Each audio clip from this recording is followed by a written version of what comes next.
Hi, Tom and Zeus. Happy 200th podcast episode of your fantastic podcast. Here's to another 200. See you soon. Oh, boy. Here we go. This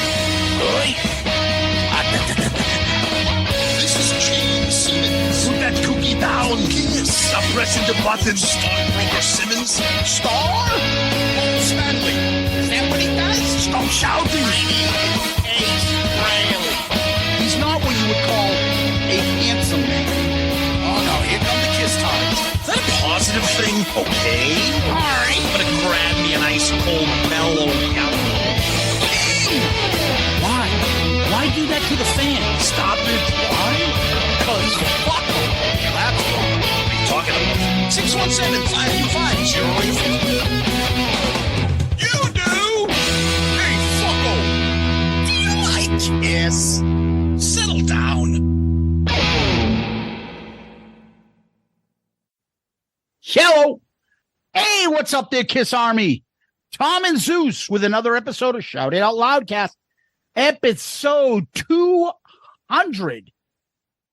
Aptly titled 200th episode with Eddie Trunk.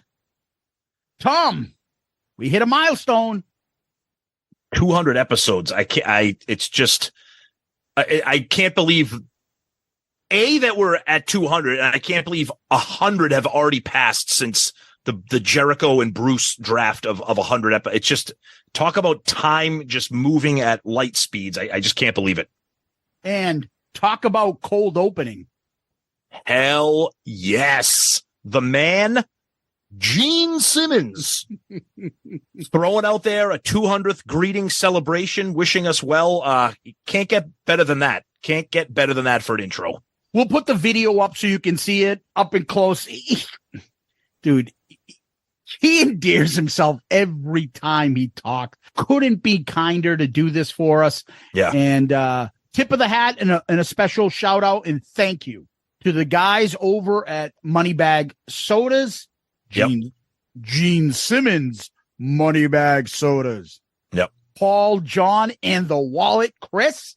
Thank you, boys, for your friendship, your support, and for being awesome listeners. Yeah, appreciate that. I especially enjoy my interactions with Chris. He's become a real loyal follower, and we thank all three of them. And, of course, the demon himself, Gene Simmons. From Kiss. Yeah, absolutely. Huge shout out to the Moneybag guys for helping that get done for our 200th. And what a thrill, for us to have Gene say our names and wish us well and do our 200th intro. Just pretty fucking awesome. Yes, it is. And on our 200th episode, we got to give a thank you to our awesome sponsor. And he has been giving us all sorts of tax advice through text and other stuff. Well, artists today, if you have a company, you can do this and this and that and get a write-off of this. We're like, what? He started breaking down. We started talking about the Metallica. He's like, my friend and I were analyzing that. They could have a tax-free annuity worth over $5 million if they sell these many tickets for this tour. We're like, wait, what? What? He's like, that's what I do. Yeah. Like fucking Tyrion from Game of Thrones. It's what I do. Okay. That's Mr. what he does. Mr. Tax. The tax man, Tony Barone. Yes. Well, hey, Loudcasters. We're going to kind of loosen this up a little bit. Tony has his company, and it's called AB CPA Inc., and we've been talking about them for a little over a couple months now. So he's become a sponsor of our show. And the reason why it works both ways is because never mind the fact that he's an awesome Loudcaster listener. Yep. And he's got some good taste and some taste in music. But the guy is an amazing professional. Yep. And he's got a great business in Chicago. And just because he's in Chicago does not mean he can't handle business all over this country. We have our funny little line that Tom and I do here. Tom, just so in case you live in where? Topeka, Kansas, or Butte, Montana. yeah, Tony Barone, the tax man, can help you. So if you have a business, you need help with bookkeeping, financial statements, you do payroll tax returns, sales tax returns, when you file your federal and state income tax returns, or, which is very good, is if you're starting your own business. You can't just start and then realize later on, oh shit, I should have done this. You want to talk to a tax man like Tony Barone up front and get that information before you start your business. And a lot of people are going to start a business fresh in 2023, which is right around the corner. Mm-hmm. Right? So now, if you don't own a business and you're an individual, he can still help you with rental real estate, trust and estate tax returns, sole proprietorships. If you do, filing your personal federal and state income tax returns. He's cheaper than H&R Block and more hands-on, and you're helping a small businessman. And I thought you were going to say more handsome, but you said more hands-on, but he's both. He's a powerful and attractive man. And the other thing that he keeps coming up with, and he's going to probably give us a few new ones, but the part about if you owned a business and had employees and you've had a 20% reduction of revenue than you did in 2019 because of COVID or state mandated shutdowns, you can get additional tax credits. And who likes tax credits? Me. The man who in the beginning of this episode, I enjoy tax credits. Now, good luck and congratulations. Now go to my mini golf store and buy some Gene Simmons golf balls. Maybe it's a write-off. Call Tony to find out. Everybody loves a little putt-putt with the demon. Well, you can follow the Facebook account, ABCPA Inc., or you can follow him on his website, abcpainc.com. That's abcpainc.com. You can email Tony at tony@abcpainc.com. That's tony@abcpainc.com. Or call him at 708-430-3232. Again, 708-430-3232. Yeah, ABCPA Inc. Telling you, it's tax season, man. Give him a call when you have those questions. He'll point you in the right direction. And he's a huge Rush and Zeppelin fan on top of being a huge we want Kiss fan. People to call him, Tom. And a Metallica fan and a Tool fan. A couple all the bands that everybody loves. Yeah, I was gonna say there are a couple bands and then people might be like, I'm not going to call him. No, never. Anyway, call Tony. Tom, last week we broke down Creatures of the Night box set. We did a poll. Yes. What was our poll about? So we asked everybody, what would you like to see the next box set be? So we said the options were Kiss Meets the Phantom of the Park 45th anniversary, the debut 50th for 24, Harder Than Hell 50th and 24, or the Lick It Up 40th for next year. Debut 50th got 38%, Lick It Up 40th at 23%, Kiss Meets the Phantom at 21%, and surprisingly, Harder Than Hell coming in last at 17%. But a lot of passion behind pretty much everybody wants all these. You know what I mean? Yeah. Our buddy Wally Vidal, this is one of the greatest Photoshops ever. He posts, I'd enjoy a deluxe box set of the debut and or remastered remixed Harder Than Hell, but I'm ready for the unmasked box set. So he takes a picture, that picture of Linus out in the pumpkin patch where the sign that says "Welcome, Great Pumpkin," and he gives Linus long black hair, and the sign says "Welcome, Unmasked Deluxe Box Set." Fucking awesome. So good. Mike Reese, just the idea of what they could possibly do with a box set for the debut makes it the obvious choice for me. The demo stuff in Wicked Lester would be worth a price alone. Would it though, Mike? My Uncle is a Raft? Oof. Sorry, Gene. We love that song. Amber at Crochet Nose. I voted Lick It Up simply because I think the non-makeup era should get a little more respect. Plus, Eric Carr is a personal favorite of mine. But the 50th is most likely to win because it's one hell of a milestone. Derek Rolando says, I want that Wicked Lester album and a 50th box. I have a bootleg CD with that Eddie Kramer demo on it, but the Wicked Lester tracks have all kinds of noise that sound like it was sourced from a dictation cassette about 10 generations in. Maybe throw in the Daisy Show, too. Yeah, there's a lot of stuff that they could go there. Bruno McDonald, very active with us. Bruno's a great follower on Twitter. A remix of Hotter Than Hell would be awesome, but otherwise Lick It Up for me because, one, as you mentioned, vis-a-vis the soundboard releases, we don't need another one from the classic era. Also, Lick It Up is fantastic, but would benefit from a remaster. To me, it's a little bit muddier than Creatures of the Night. Interesting. And our buddy Steve, oh, I love this.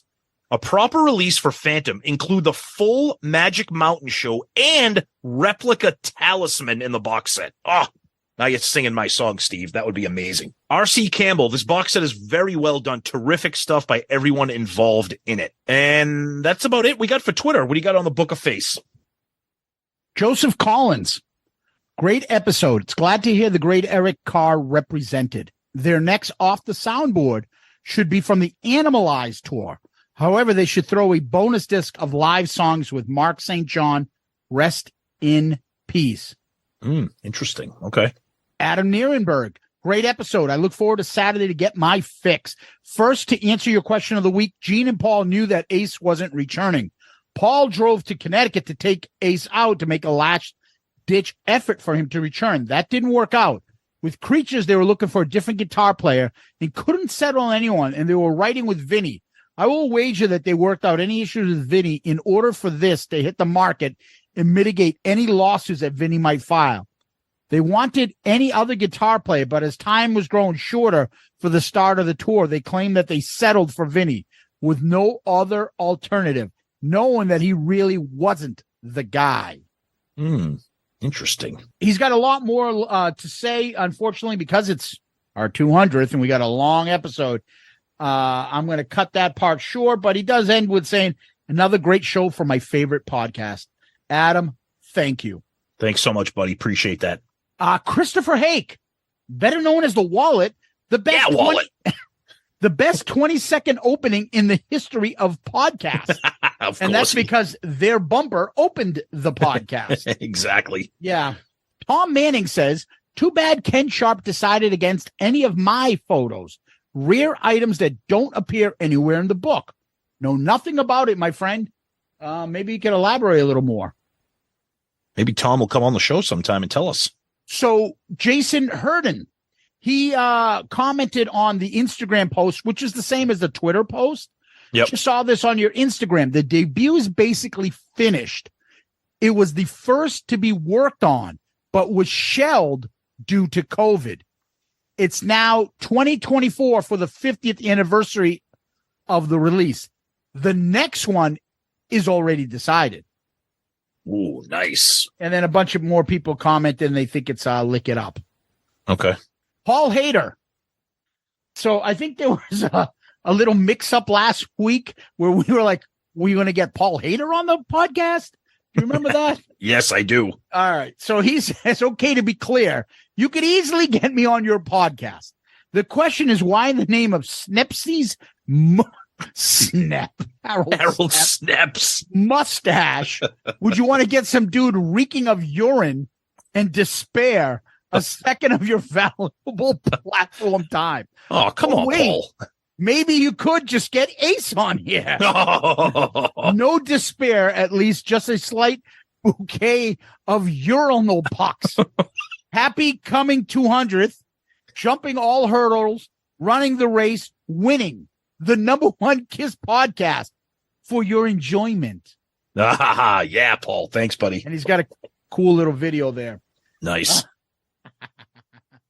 And by the way, a funny kind of comments that came up on our Loudcast, the Loudcasters Facebook group. We had to put like little filters in there, and you have to answer questions in order to comment. Because while we were on the Kiss cruise, apparently every celebrity died because some idiot that was spamming our our Facebook group with all these celebrity death hoaxes. And so we had to add this little thing in. And one of the questions we add is, who are the hosts of Shout It Out Loudcast? And someone put Herta the housekeeper. I think we shared it. I took a screenshot, but we ended up sharing it on our social media. Those are the kind of listeners that are just, oh my God. And that's why we're at our 200th episode. Exactly. Because honestly, you guys get it. You get it. You boys are gross. You boys are disgusting. Throw that away. This place is disgusting. It's gross. Later. Shut up, cum lips. Get out of here. Welcome, new listeners. Yeah. She just have like Vaseline or something all over her lips and be all like, what the fuck, Herta? Wipe your mouth. I haven't done the welcome new listeners bit in a while. Yeah, well, after we call our old German housekeeper cum lips, I wonder if they want to stay. Oh, God. Over on Loudcasters, Tom. Mike Reese, great episode, guys. Hoping to pick this up after the holidays. Having young kids and Xmas in the same month is a little hard on the wallet. You can do it. Josh Brown. Fuck the Loudcasters.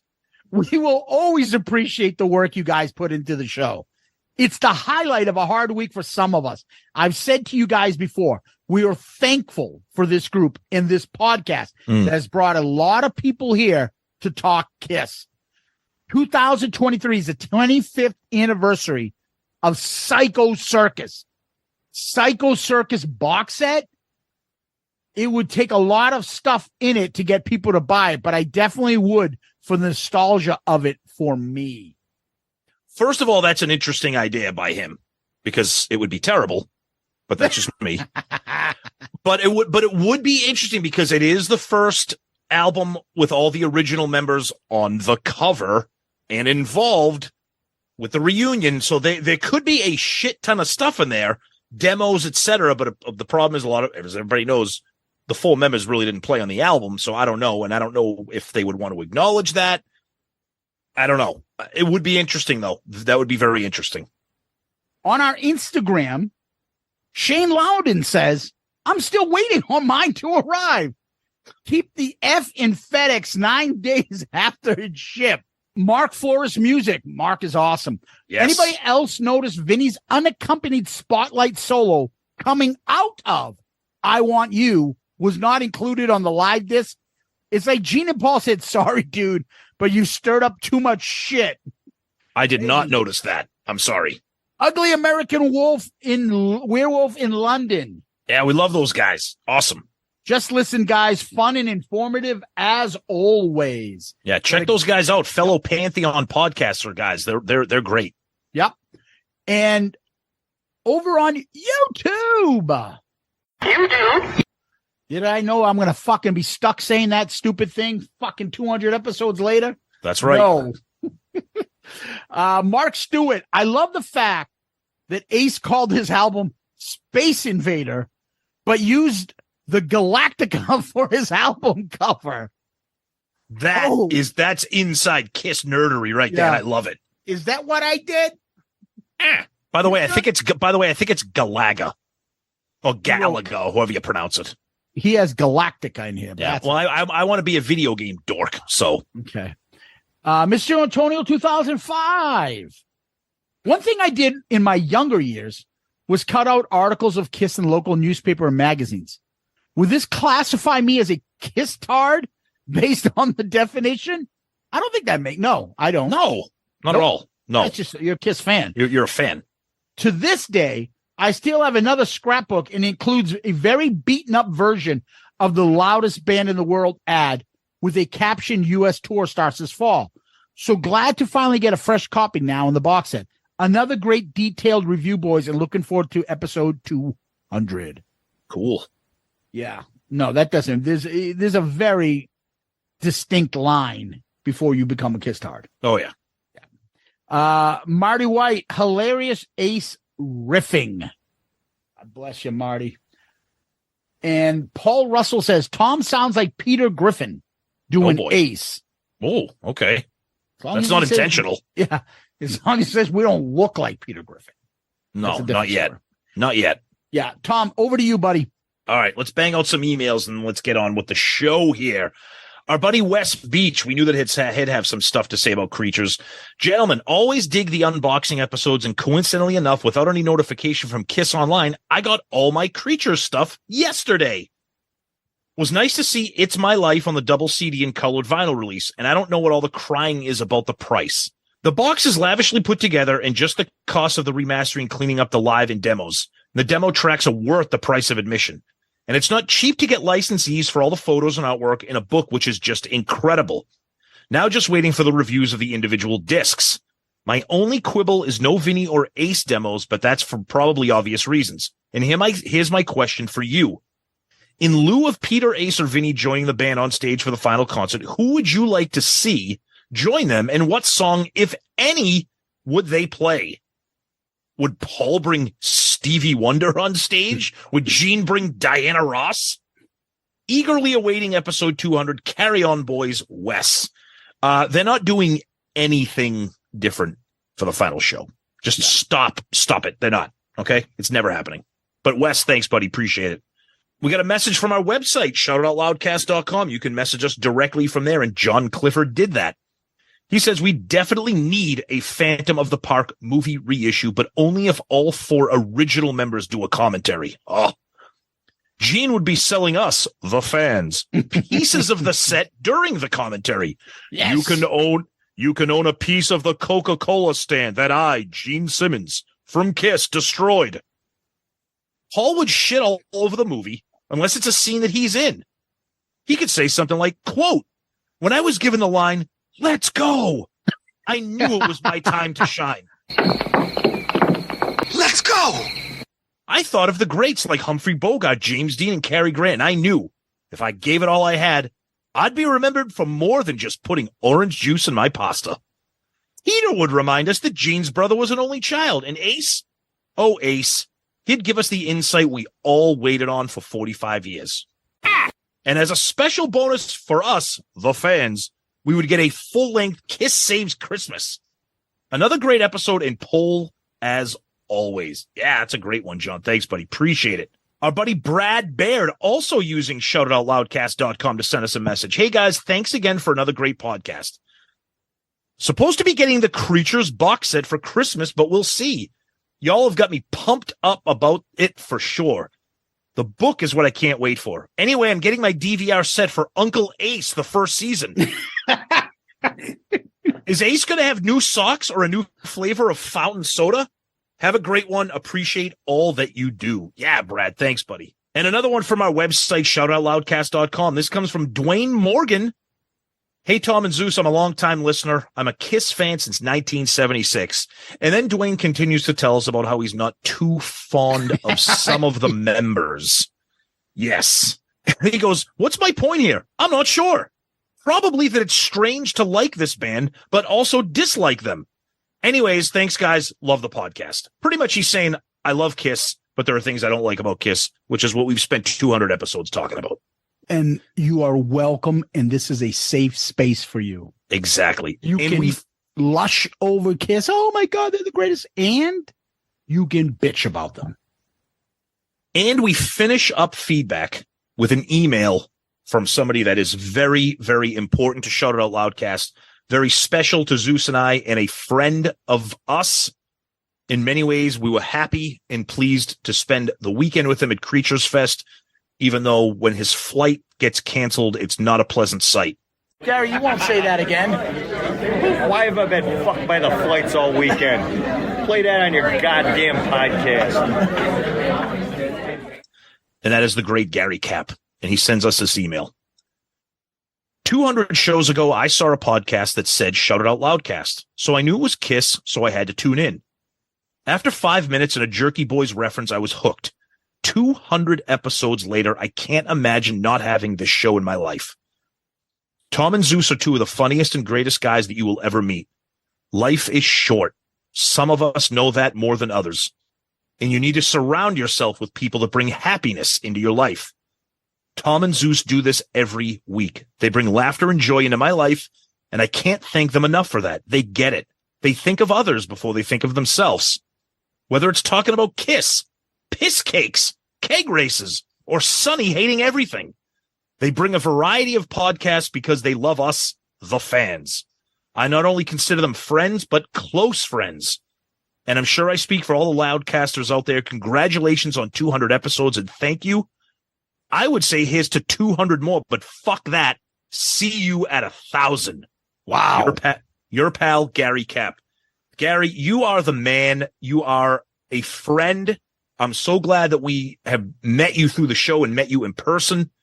And this email is perfectly written. And for that, my friend, you are the 200th episode comment of the week. Good answer. Good answer. I like the way you think. I'm going to be watching you. Woohoo! Gary Cap. Everybody knows Gary, and everybody that does know him loves him. And there's a reason for that, because he's one of the good guys. Absolutely. Gary, we love you, brother. Appreciate everything you do for us. Yes, indeed. Indeed. Tom, people that we also love are our Patreon fans and listeners. Yes. They have now become our family members. The show would not be the same without them. Their support is greatly appreciated. And specifically, the crew that we have right now can't get any better unless you, the listener out there, joins as well. But we have a couple things going on, and a couple little special surprises for you guys. You'll get an email, a message from us coming up. We're not going to release it on the show. You want to hear it? Become a subscriber. And thank you guys, man. Your support has helped the show grow in so many different ways. There are 4 tiers. You can jump in, help us any way possible. And when you do so, you'll get some perks from us, and you'll become part of this Patreon family.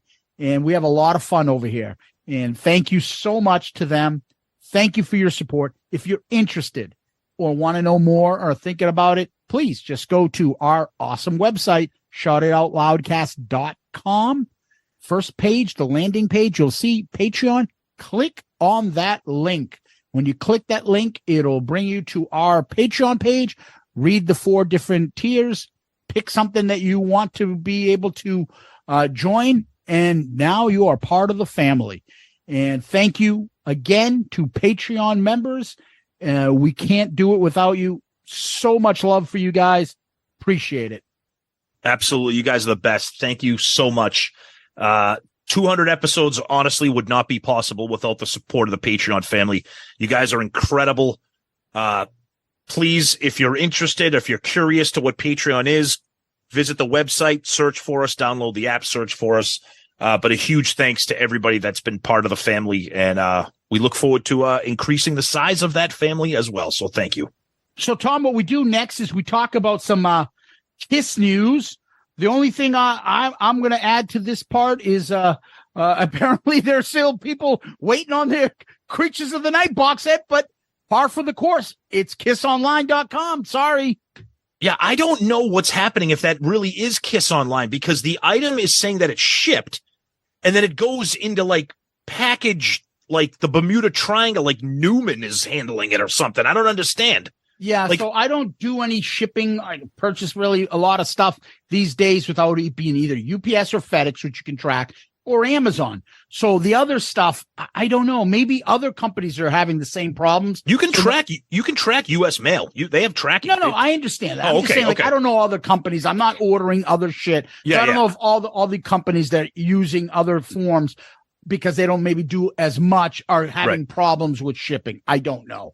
Yeah. But I didn't want this to become a discussion. I want to move on. Yeah. It's just still out there. People bitching about they haven't received their box set yet. Yep. All right. So the big piece of news is we're recording this part of the show on Wednesday, November 30th. And last night in Tokyo, Kiss played at the Tokyo Dome, and it was a one-off show in Japan for the end of the road. And they did make a change. I mean, we got to give them credit. We bitch about it. They added Making Love to the set list. They threw it in after Calling Dr. Love and before Psycho Circus. First time before. I'm with. Listen, I'm with you. However, they did something that we say that they never do. Okay, now they added a song. Making Love, I have literally never been a fan of that song. The only version I like is the version on Alive 2 because Ace's solo is on fire. That song is whatever. I don't know. They added it, whatever. Other than that, it was the exact same set list in the exact same order. So that's what you got, people. Other news, which is beyond hilarious, and it's unintentionally hilarious, maybe. Our buddy Ace. Hey, what's up, Tom and Zeus? Congratulations on 200 episodes of your TV show. Ace, it's a audio podcast. We talk. Can I get that on a CD? You can't. Sorry, Ace. Okay. So say hello to Eddie for me. No, Eddie talks about Ace. Believe me, we get to that. So this is, I don't know what. He's just so weird. I love Ace. So guitarist Ace Frehley has taken to social media wishing, quote, "Happy holidays to all my fans. Here's an early Christmas present from the Ace Man." And then I don't know who asked for this. So here's an early Christmas present from the Ace Man. So you think it's something. So then he goes, "It's my top 10 list of the best sci-fi movies released up until 1960. Hope you enjoy." Dude, what the fuck are you? What are you doing? Hey, happy holidays. Here's a list of random movies from 60 years ago. Here's a list of fruit that I can easily digest. I just want to let you know number one is Forbidden Planet from 1956. Ace. First of all, I like how he goes, "Here's an early Christmas present. Hope you enjoy." What? I love it. Well, it's better than him saying, "Here's a collection of all my tape, a box set of cassettes of my albums." Ace, Rachel is selling those. She's selling blind bags of cassettes for like $1,000. Here's a cassette of Ace cutting his leg on a bandsaw. Oh, fuck. But the other piece of the news here is that he goes, by the way, so the news is here's a top 10 list of fucking movies that are 60 years old. Then the PS part of the post is, "PS, my new studio record is nearing completion. Hopefully it'll be out spring, summer 2023. Like, that's the PS? Shouldn't the PS be, "Here's my top 10 list of movies that are 60 years old"? I don't know, man. I love Ace. I love the guy. But anyways, so he's working on new material. I'm not sure who's looking for that, if people want it, but it's out there. There's an Ace call out there, and they'll take anything he does. Hell yes, there Ace is putting out new music. It's never Ace is putting out great music. No. It's Ace is putting out new music. That's right. That's right. But that's all right, though. God bless him. God bless you, brother. See ya. God bless. Wish you luck in the future. And then in other news, Gene Simmons made an appearance on Bill Maher's podcast, Club Random, and it was fucking incredible. No Kiss talk. No Kiss talk at all. But these two guys together. And some people are really butthurt about that. Why? I find Gene fascinating. Dude, I wish that episode went on for like 4 hours. I love the two of those guys talking together. So thoughtful, strong opinions, but informed opinions. A great back and forth discussion. Like, you could tell that those guys have really good chemistry together. Like, the two of them could do a show together. It was great. Yeah. Gene is so, I'm not even going to say what he said. There's a couple funny lines in there, but I mean, two of my favorite people to hear talk. Yep. And because they listen to other opinions as well. Yeah, exactly. So, and they're not scared to share theirs. That was really good. It was really good. Yeah. Yep. But Tom, in other news, this is more Shout It Out Loudcast news. We really appreciate what a lot of our Loudcasters have been doing lately. And they did it last year, and this year they're doing it again. And that is putting on social media all of their Spotify list and how much they listen to our show and where we rank in their top 5 podcasts listened. Guys, continue doing that. You have no idea how much that means to us. We love seeing that. I'm trying to get as many screenshots of these as possible. Maybe I'll put something together with it. Yeah. But thank you for doing that. We really love it. It makes us smile. So if you want to see Tom and I smile, keep putting those Spotify playlists, mentioning Shout It Out Loudcast or the minutes listened to us. I know there are some funny guys out there that say, yeah, 8,000 minutes. Yeah, that was just feedback on the last Kiss Cruise episode. Hey, that's okay. We love them anyways.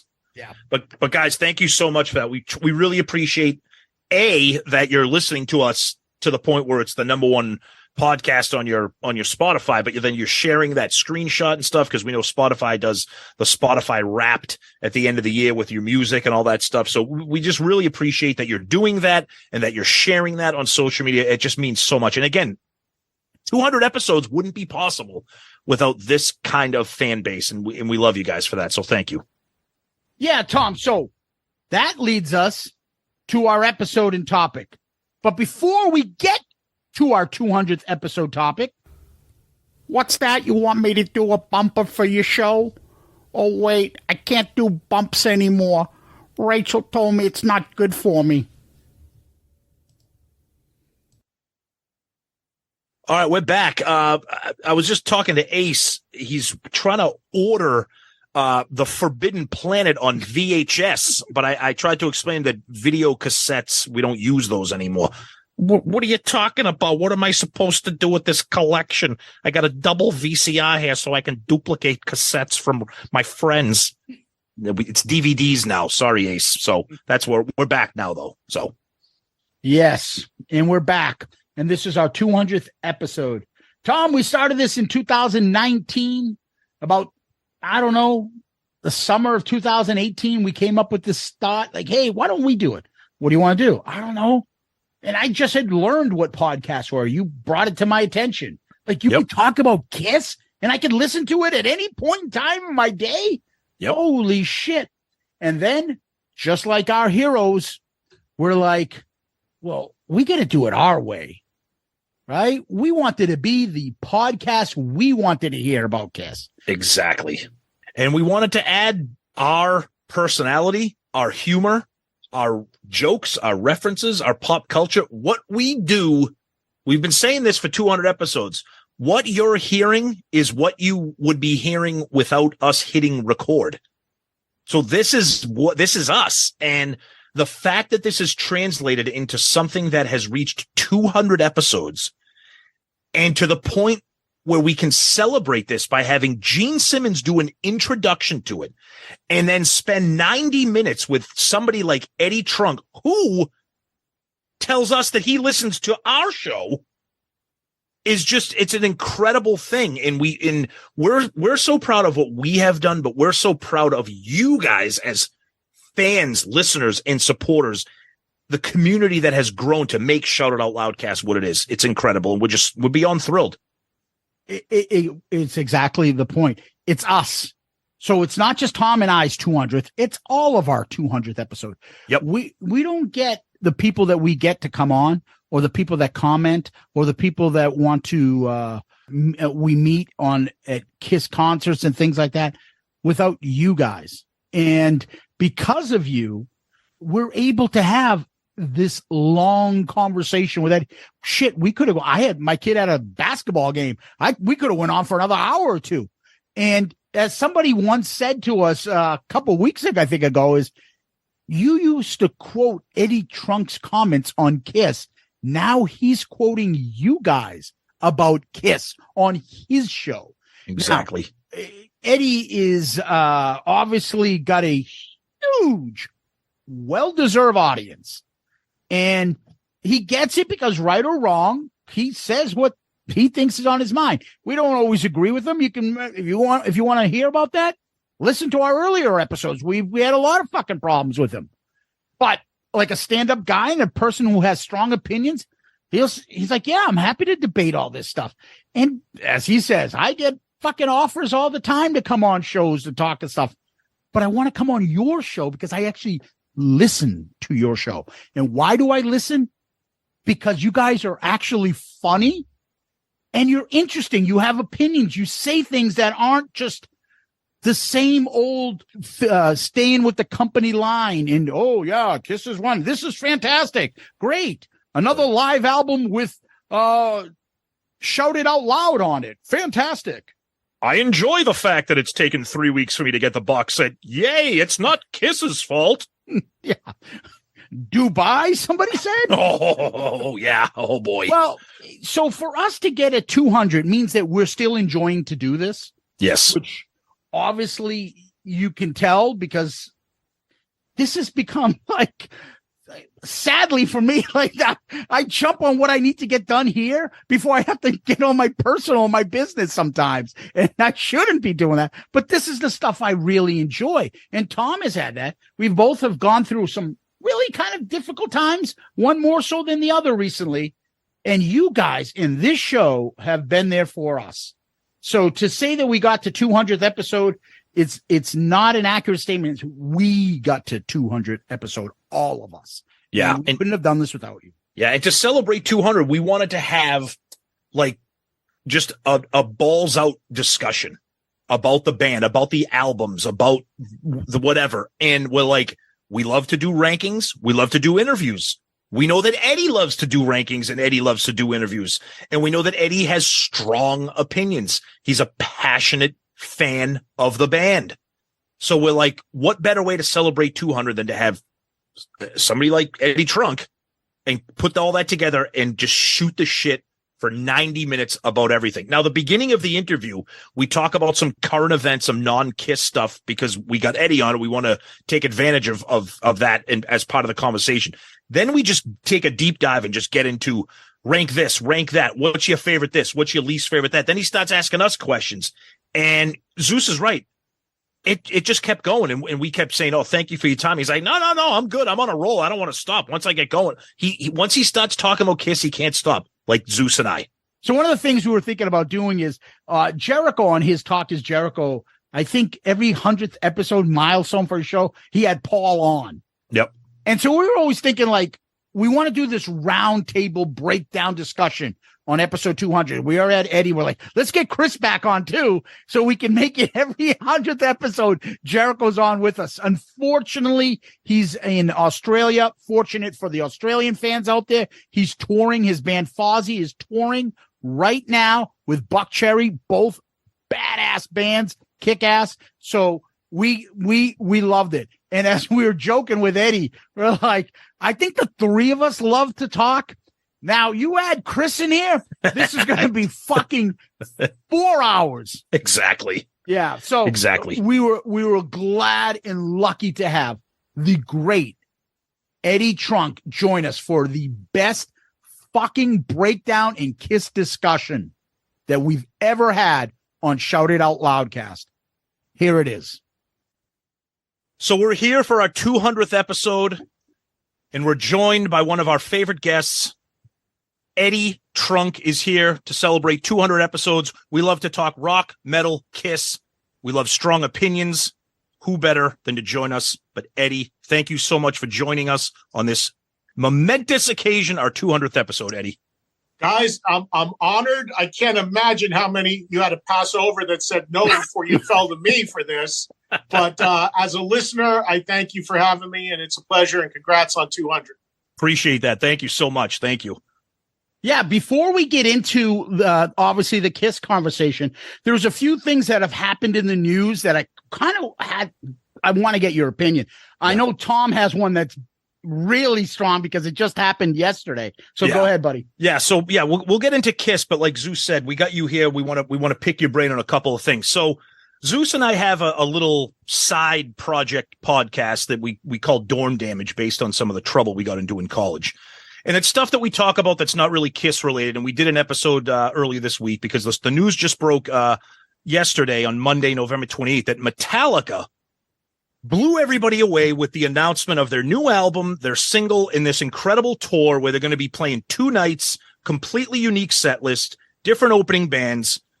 Just mind-blowing for a Metallica fan, mind-blowing for a music fan. But Zeus and I talked a little bit and want to get your opinion quickly on that and just how innovative that is for a band that's been around for 40 years. Yeah, I as some know or maybe don't know, I do a daily talk show about rock music on SiriusXM every day. So shameless plug here at the top, 3 to 5 Eastern every day on 103, and it's on the app. And we do this every day. And I just got off the air at the time we're recording this, and I just talked about that at length because it's really, I don't think any band in the history of touring has ever done what Metallica has done. This is ambitious on so many different levels. First of all, they've mapped out their next 2 years in advance. Yep. They're never going to do those like 200 city tours again nonstop. They have their own planes. They fly home. They go back. What have you? So they've got all those luxuries and ability to do that, which is great. But to be this innovative and to not only say we're doing 2 nights in every city and never the same song between night 1 and 2. And then to the point, we're going to change the opening act. So you go 2 nights and you don't hear from anyone the same song twice. Think about this. That means people are going to go see Metallica. And one of those nights, if they only go once, you're not going to hear Enter Sandman. I mean, I'm fine with that, but it's just amazing. And I get so many calls from people to my radio show about why did bands change their set list? Well, there's 2 reasons. One is because most of them are so worried about deviating from what the hits are and what works. Touring is so important. They're worried they're going to lose people coming back. But the other reason is just laziness. They don't want to take the time to rehearse. Exactly. It's dialed in.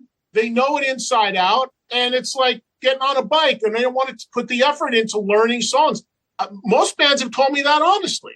So for Metallica to do this, they're offering 2-night ticket packages. They're offering discounted tickets if you're under 18 to get younger fans in reasonably. They're offering a ticket. You can go to any show on any continent. It's completely amazing what they're doing. And, I go way back with those guys from the beginning. I just hosted a show for them in Florida a few weeks ago where they played nothing but songs from their first 2 records because it honored the label I used to work for. The way they do things, their infrastructure, the way they've never forgotten their roots, the way they think about the fans, it's unlike anything I've ever seen. Yeah, it's incredible. And was that the Megaforce event for the Johnny Z, the passing of Johnny Z? Yeah, and just the fact that they did that. I mean, for people that don't know the backstory real quickly, they started on Megaforce Records. I worked at that label, vice president, 86 to 90. I got there just as Metallica was leaving. Yep. But as soon as the founders of that label, John and Marcia Z, my former bosses and the people that brought Metallica to the world initially, when they both passed away in the last couple of years, I'm in touch with Lars, and I was like, man, it'd be great if we did some tribute to them. And they just ran with it. And then he called me and he's like, hey, I want to make sure people coming to this show know the importance of them. So we want you to come out, talk for like 10 minutes to the audience. I mean, they flew me down. I mean, they just know the way to do it. Yeah. They really do. And if you're a Metallica fan, I mean, to the point of changing the opening acts, incredible. It's amazing. And great acts too. Well, they're not painter. It's not a couple painters. Right. Definitely not a painter. Yeah, and the thing about is, as we talked about this episode, Tom and I were laughing about the bizarre world of Kiss doing something like this. Like, what are the odds? Kiss has like been at this 50 years, and we keep laughing about the set list, and that's our kind of our bitching that we do all the time. We're like, they did that Dubai thing, and they're like, oh, we have a couple minutes before midnight. What song should we play? I don't know. Strutter? I saw that. Like, you haven't played Strutter? You've been playing for 50 fucking years. And you're like, still like, maybe we do Strutter. Like, Hey, speaking of that, and again, we can talk about anything and we probably won't be all over the map. Yeah, go ahead. We're all just geeks. But speaking of the Dubai thing, and I honestly don't know the answer to this. I had got calls to my show. People were pissed off that bought some sort of super deluxe thing and they still haven't gotten their stuff. Is that true? See, so the reason Zeus and I are laughing right now, Eddie, we shouldn't is because on this show, Dubai, just the word itself is a punchline in the Kiss world. Okay, because That's right. There were all these packages. You could get the Blu-ray of the concert. You could get these super deluxe premium packages. Like your name would be on the DVD as a producer or something. Yeah. You could buy these. Like there are some packages worth over thousands of dollars. Correct. So yes, it's been literally 2 full years. Not only have people not received their items, there hasn't been one word from anybody about it, except for Doc on the cruise made a comment saying that the band is going to make it right or whatever. That's it. No one's addressed it. No one's talked about it because they don't go to a place where someone's going to ask Kiss about it. Like, hey, what happened about that? Yeah, but that's ridiculous. Thousands of dollars of the fans that are the bosses that you're just leaving twisting. Correct. That's exactly. That can't happen. That's next level, like, legal shit, I would think. Well, it's funny too. It's funny too because you don't even really hear people talking about it anymore, which is why when we brought up Dubai, the two of us just start laughing because I mean, we're not laughing at the people that got screwed out of their money. We're just laughing at the ridiculousness of the fact that Kiss put on this event and sold these packages and sold these things, and there's just no liability. There's just no responsibility for that money or for those items. It just doesn't.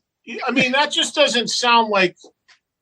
I don't even know how that's like. That's just not something. Like, you can't, like, even if it was a third party that was the fulfillment company, that's somebody's holding that money. You've got to go and make that right.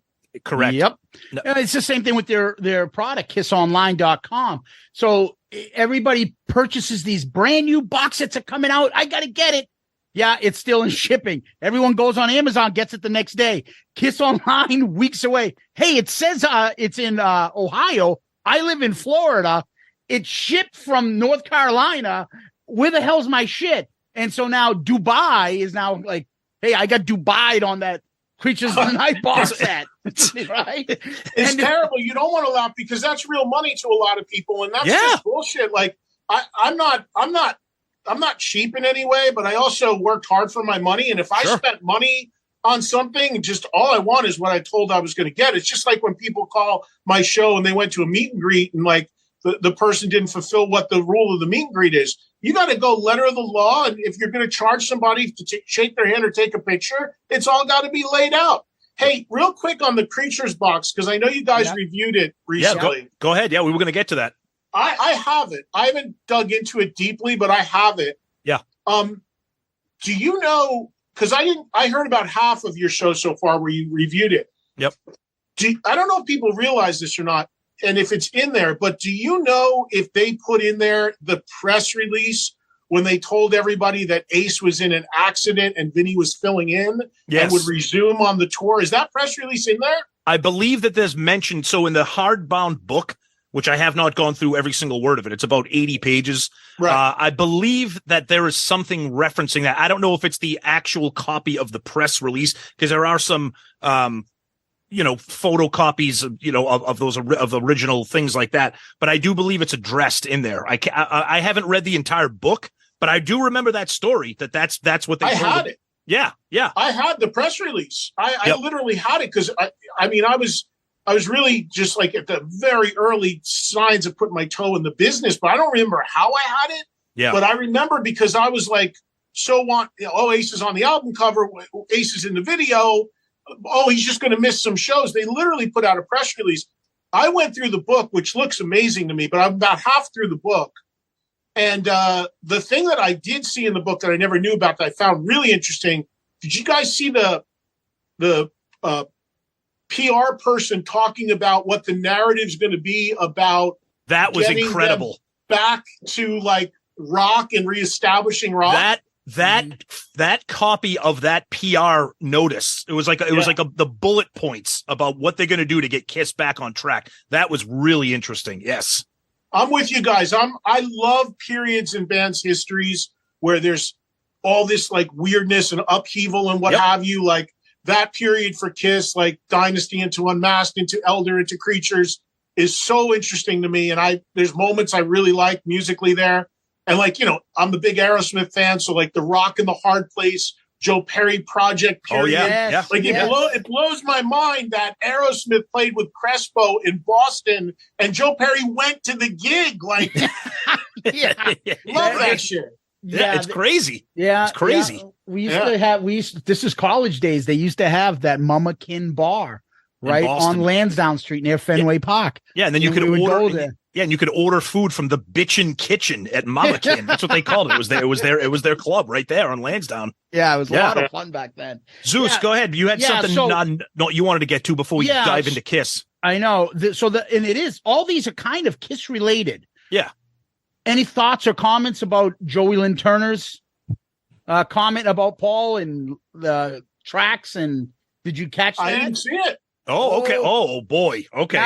Now I'm worried because I'm going to paraphrase, but he made comments about, hey, bands that can't do it anymore should just give it up. And then someone brought up, well, you mean like Kiss? He's like, well, how much money do you need? I mean, like, don't you have, there's some pride thing involved here? Like, why do you need to do that? And it was kind of, and he's like, I don't mean to pick on them, but like, don't. Where was this? It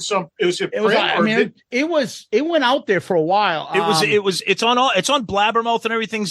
Joe Lynn Turner did an interview with something called Metal Castle. I apologize if they're a podcast or a publication. Yeah, and they talked about it. And he threw Kiss out there, and Zeus quoted it right. He's like, don't you have enough money? All you're doing is destroying your legacy.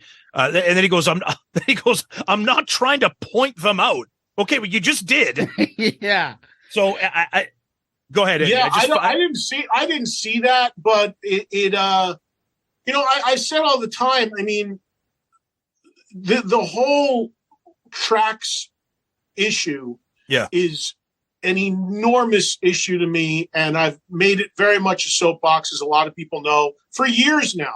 Not just related to Kiss. Yeah. It's a blanket thing for me. I'm out. If I know a band is doing it, I'm out, because the whole reason I go to see a band is to hear how they play live. And if they're going to sound exactly the same every night, which they will if it's coming off a computer, I literally see no reason to see a band live. I don't care how many fireworks they have or how cute their outfits are. The whole reason from day one till now that I go see a band is, what are they going to sound like live? It shouldn't sound like the record. That's the whole point. It should be live. And how can you execute that? And what do you do? And all of that. So what happens here is there's this narrative that gets put out there like, well, everybody does it now. Total bullshit. They do not. There are a lot of bands that do not. And the ones that do not are very prideful of that. And you can imagine how frustrating it would be if you're on a festival lineup and say there's 6 bands playing on one day, and every other one is running a barrage of vocals, guitars, all this stuff. And everybody's running around talking about how great that band sounded. And you just went up there and sang your ass off and poured your heart out. Yeah, they were all right, but the band after them, you should have heard what they sounded like. You're going to get pissed off. Like, you're going to be like, what the hell's going on? Look at what Ian Gillan, I just read this quote on my show earlier. Ian Gillan from Deep Purple. The guy's like 77. He's still out there, still singing, doing the best he can. He admitted there's songs they cannot do live anymore because he can't sing them. There's no shame in that. But he was saying, and I don't know, he wouldn't name the band, but he's like, 20 years ago, we had a big American band out with us in Europe. He goes, and they literally had a sound console set up backstage with running tapes and tracks and everything. He goes, we were like listening to them in sound check and saying, wow, they sound amazing. Then we went backstage and realized it was all a recording. Wow. He's like, and we go up there, 70-something-year-old guys pouring our hearts out, doing our best. So eventually, artists are going to take exception to it. And they should, and fans should, because they can't figure out, like, where are we going here? Like, it's a super slippery slope. It really is. And that's why I'm so passionate about it, because when you get to the point of, who cares? And there's indifference about it or not any concern for it at all, then get ready, because every rock show you see is just going to be a recording. It's happened in pop music. I bring this comparison up all the time. Ashley Simpson, Saturday Night Live. People went crazy. 3 weeks ago, the pop artist Dua Lipa charging thousands for tickets. Yep. She's on stage on her platform singing, drops the mic, lead vocal still pouring through the PA.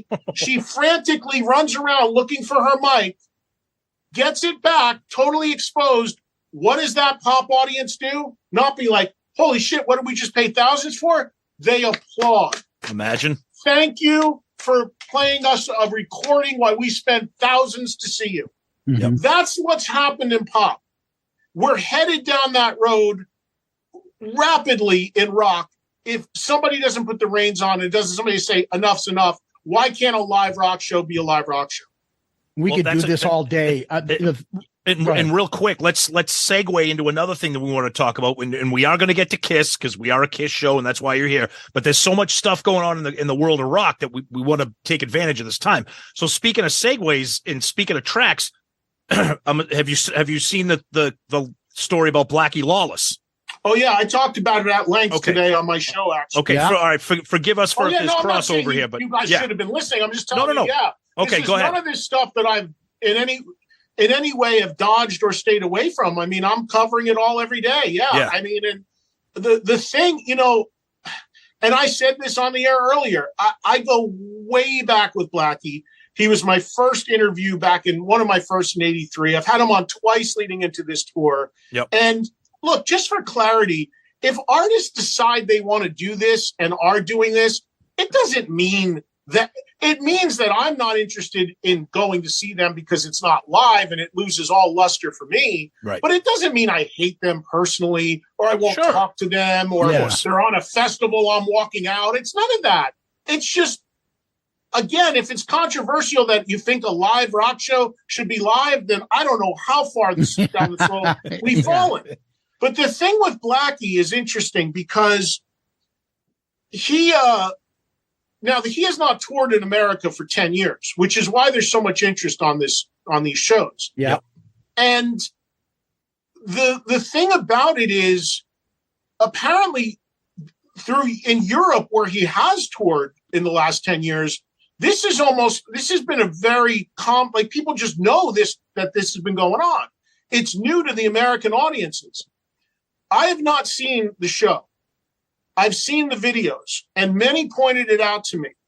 And when I watched the videos, it was so blatant because he was so off mic that I thought and said to some people, you got to be careful here because there's a lot of artists that hire or have a musician in the band because they can sing exactly like them and help cover their vocal.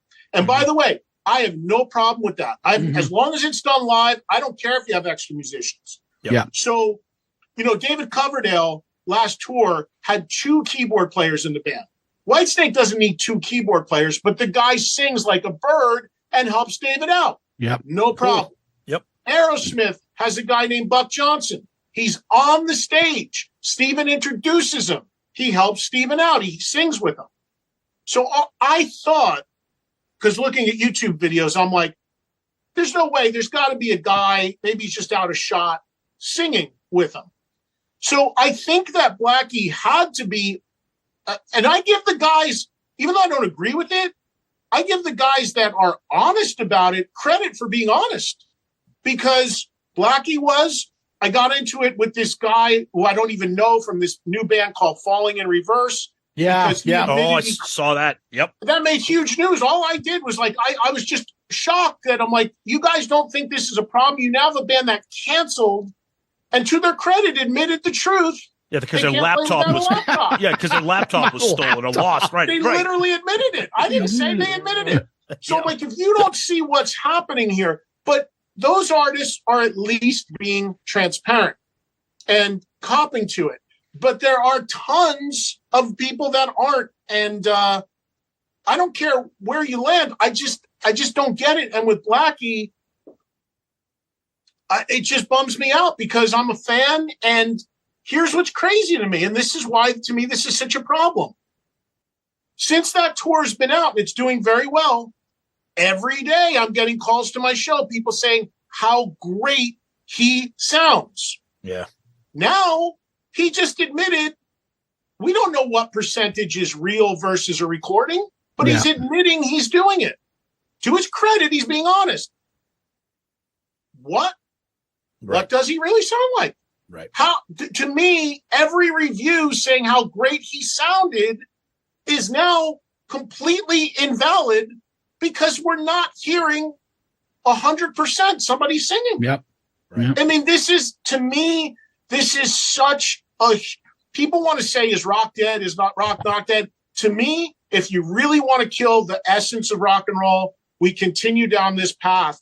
And here's the last thing on this, because again, I rail about this all the time, and I have very strong feelings about it. Yeah, go ahead. The narrative that you get from some people too on this is like, well, you're just old and out of touch with technology because what? Like, again, people are paying their hard-earned money to hear a band play live. Like, nothing to do with technology. Like, what are we talking about? Like, I can't even process that. And it's like, I'm all for technology, and I understand you want to sync your lights to click tracks or whatever. And I have no problem with bands that have a keyboard part recorded or whatever. But let's be honest, there are bands out there full on guitars, drum triggers, bass, vocals. At the rate we're going, it's the ship.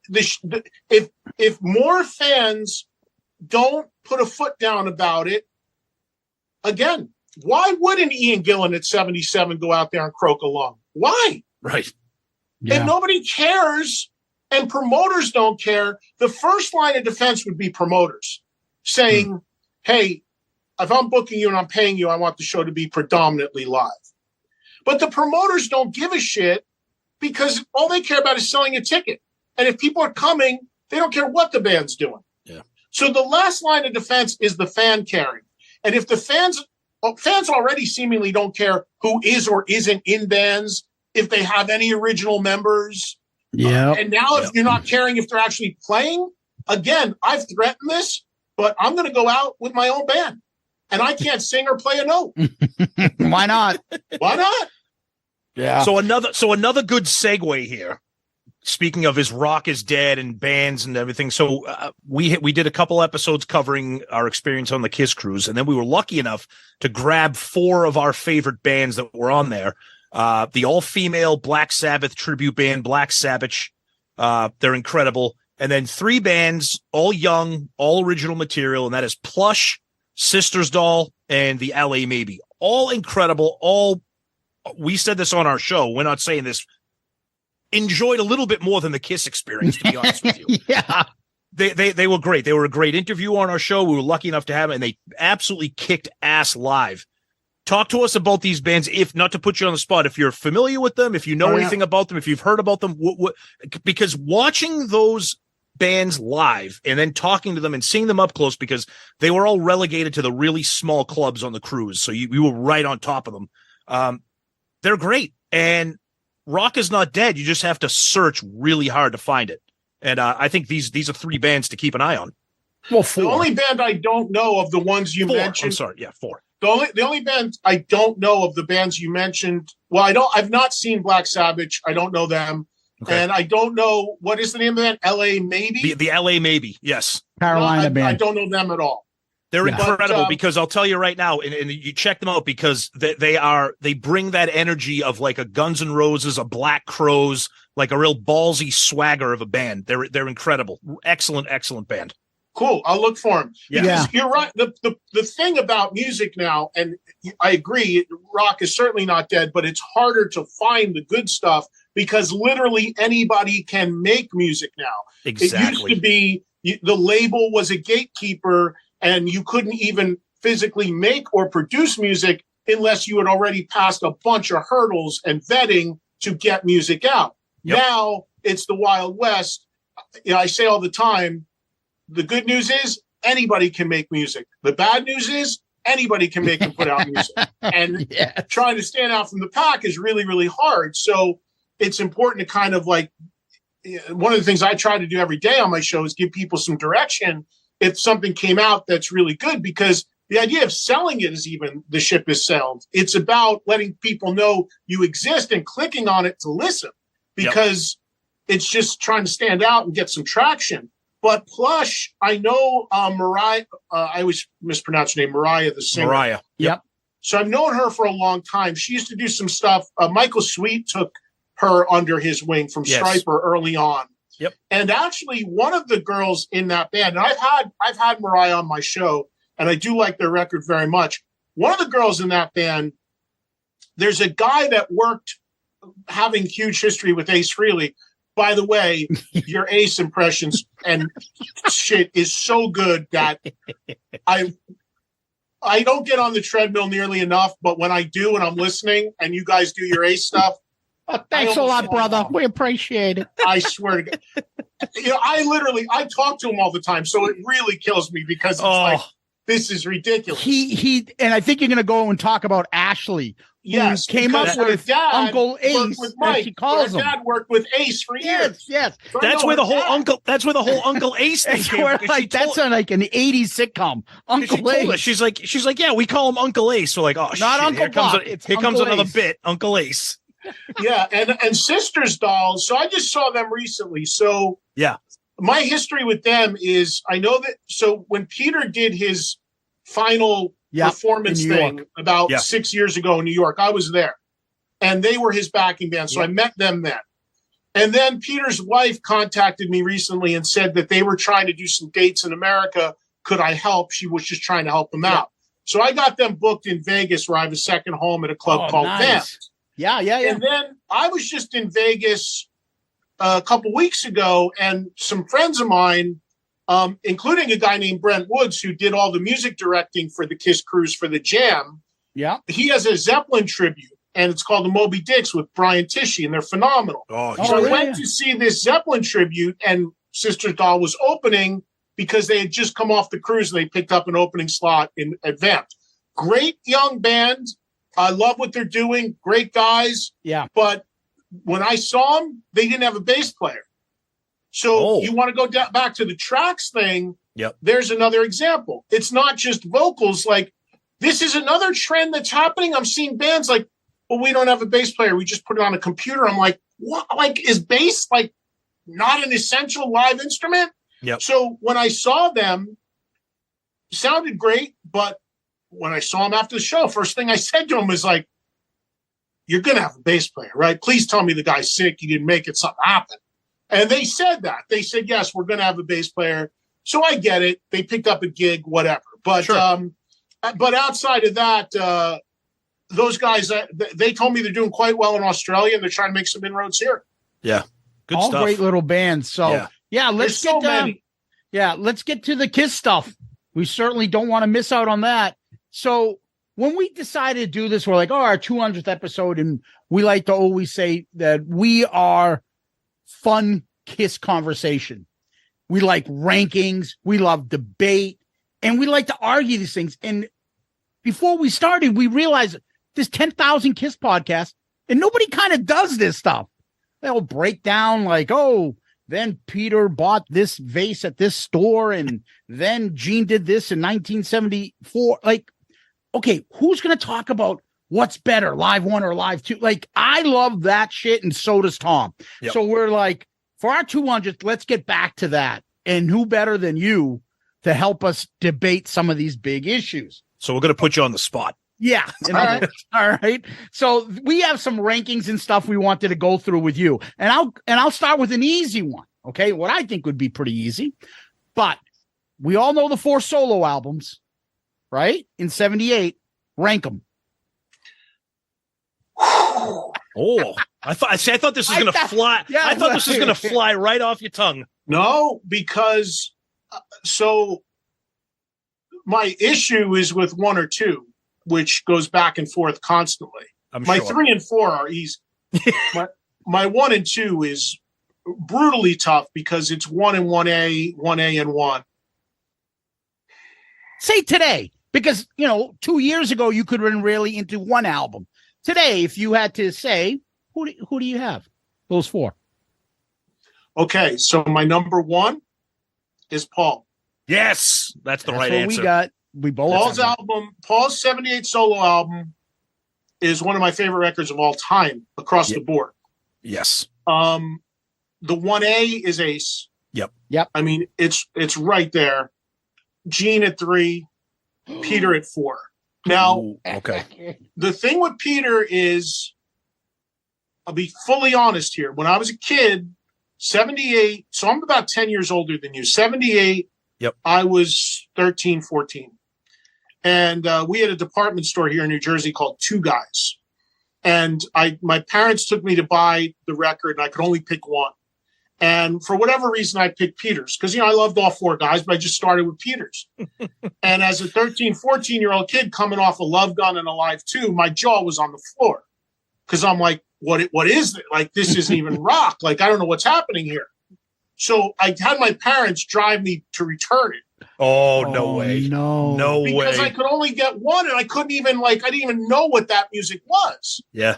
Like, I didn't know, R&B flavored, but I know, where's Black Diamond, You put on Peter Christian here, I Can't Stop the Rain. You're like, what the fuck is happening right now? I love it. No, now you love it. Well, Zeus, that's where I'm going. So the 13-year-old little headbanger in me, give me something. And I think I got Gene next, and I heard Radioactive, and at least there's a little chug in that. Yeah. So like, all right, cool.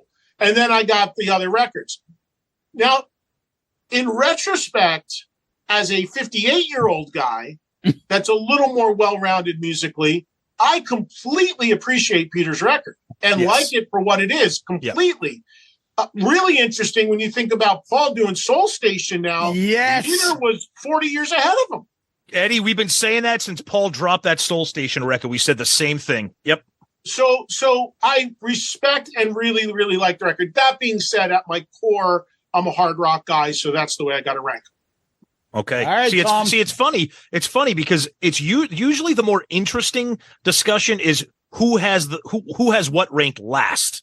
Yeah. Because it's always like you. It's always Ace and Paul kind of fighting for that number one, and then it's like, okay, but who's the worst? Because some people are like, well, I'll give credit to Peter because he was original and thoughtful and he knew it was close to his heart. Gene was just a total mishmash of trying to get every celebrity under the sun onto his let record. me get Lassie on or Rin Tin Tin on this record.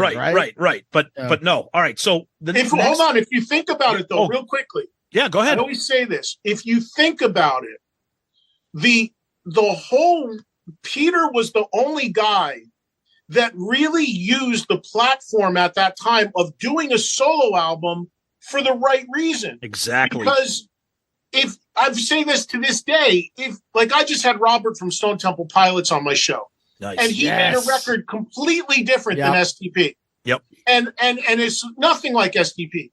That really is in essence what an artist from a major band should do.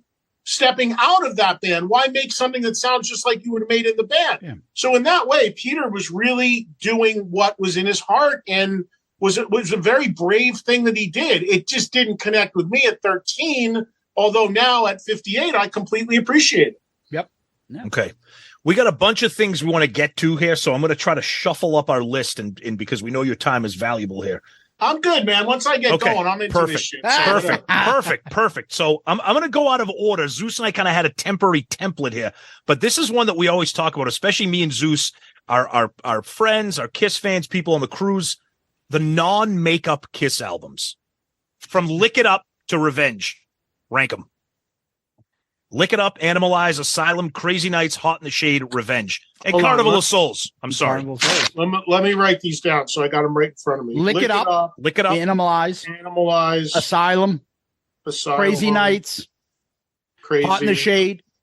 Hits. Revenge in Carnival of Souls. All right. My number one is Asylum. Woo. Okay. I think I can give you reasons, but I'll run them down first. Okay. Probably number two would be Lick It Up. Okay. Yep. Number three would be, believe it or not, Crazy Nights. Oh, that's Jericho loves that album. It's just sugary pop goodness. That's a great way to describe it. Keyboard Mania. Totally. At number four, Animalize. I'm getting a little concerned here because there's an album that hasn't made your list yet. He thinks like you. I know where you're going, but I feel that's a super overrated record. I knew you would say that. I feel about that record the way you feel about Creatures. Okay, yes. Fair enough, Eddie. Yes, but gotcha. That being said, I will put Revenge at 5. Okay. I will put Hot in the Shade at 6. And even though I'm putting it last, there are things on Carnival of Souls I like a lot. Yeah. Okay. My issue with Hot in the Shade is it should have been about 4 songs shorter. Oh, and Zeus? it should have been done in a real recording studio, not demos. Yes, that part I agree with. That record could really live with an edit and a remix in a huge way. I remember the late, great Eric Carr, who I was hanging out with when they were recording that record in LA. And I'll never forget, I picked him up from the studio and he got in the car and I said, how's the record going? He's like, sucks. He was super honest with me privately. And I was like, what do you mean? He goes, they're not even letting me use real drums. They're using drum machines. It's like a demo studio. They're cutting corners on money. The drums sound like shit. It's a record. I was like, what? And he's like, yeah, it's just like they're trying to save money. And I was like, oh, my God. And, you know, Hide Your Heart's one of my favorite songs from that era. Sure. But so that's my order. And I think Asylum is, over the years, has aged tremendously well. Bruce's first record with them really solidified him on guitar. And it's the most, like, to me, of all these records, like, Animalized, Kiss trying to do metal, Crazy Nights, Kiss still like trying to be Bon Jovi, Def Leppard, the pop thing. Mhm. Like Asylum was Kiss to me, most being Kiss.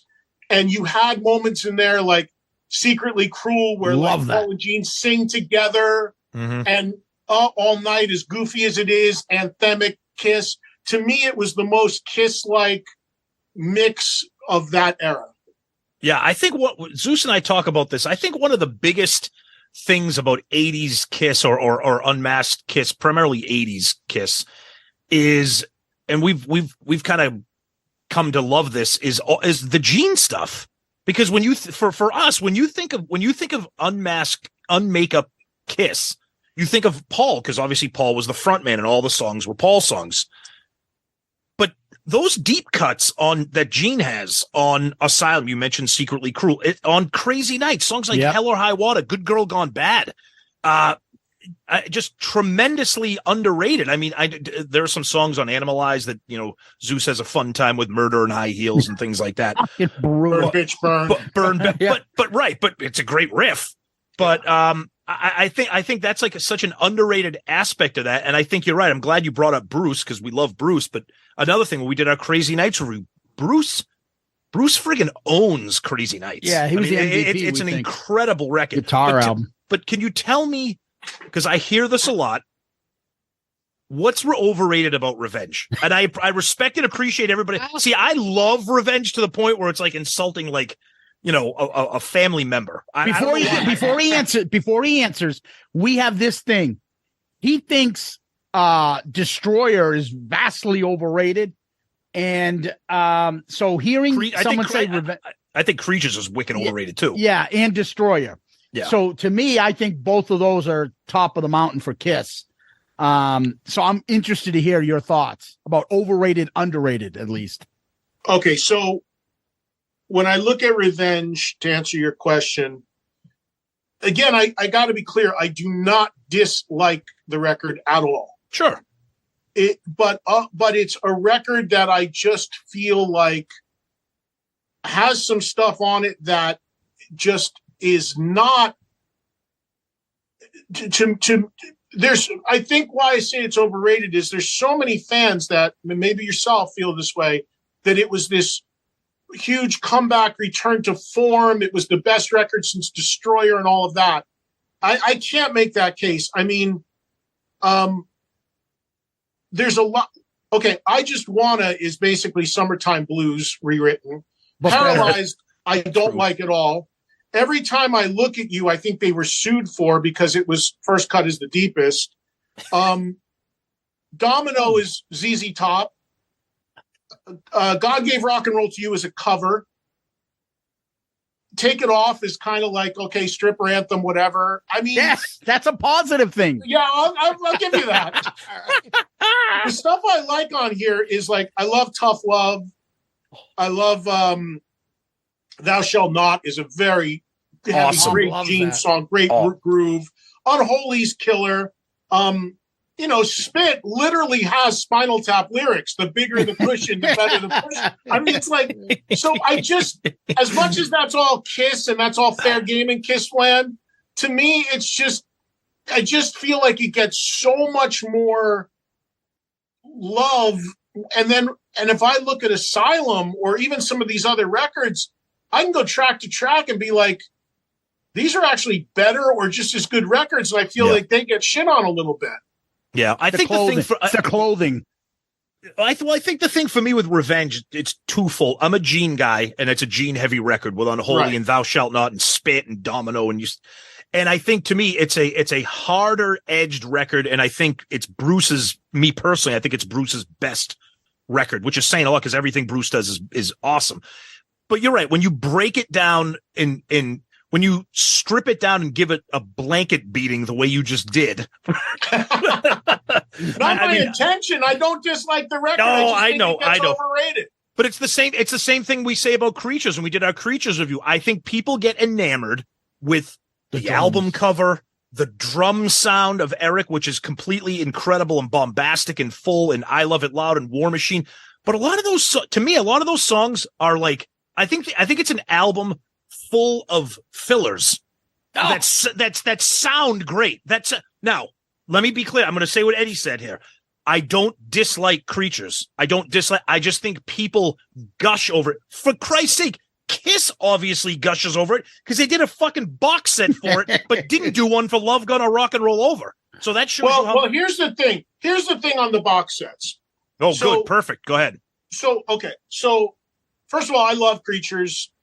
I would love to have heard like Nowhere to Run, Partners in Crime, Legend Tonight, Down on Your Knees attached to Creatures with that drums and production. Yep. Which would, I know I haven't gotten into the box set yet, but I know there's some of those demos on there. So I look forward. But I love Creatures. I mean, Creatures was obviously Kiss over, like, look what they're coming off of from Dynasty, Unmasked the Elder, trying desperately to regain the rock fan, the metal fan, the poster, which I had on my wall, the coolest poster ever, the loudest band, that shot, just so iconic. Mm-hmm. But I think that when you strip all that away, the material's still there, the songs are still there, the performances are still there. So I still feel it's truly a great record. What's interesting about them doing a box set to me on Creatures, which I think a lot of people forget, and again, I've got the benefit of being almost, I think you guys are all late 40s, I'm late 50s. I mean, I lived that era. Creatures was a bomb. That's exactly why that's why we were so surprised that they did a box set for it. Yeah, it was a bomb. Like, I worked in a record store. We couldn't give it away, not because it wasn't a great record, but because they had done so much damage. It was going to take more than one heavy record for them to be given a shot again. Yeah. And then you had the loved lead guitar player influx coming off of the loved drummer being replaced. There was a lot of obstacles there. Yep. So over the decades, Creatures became this classic loved record, but needless to say, the tour tanked and the record was an enormous bomb. And, you know, I heard a little bit of your last, the podcast when you guys were breaking down Creatures, and you were talking about, like, where's the box set for the first record, Rock and Roll Over, Love Gun, whatever. We'd all love to see that, but here's the part I think people forget about that. You got to have something to put in it.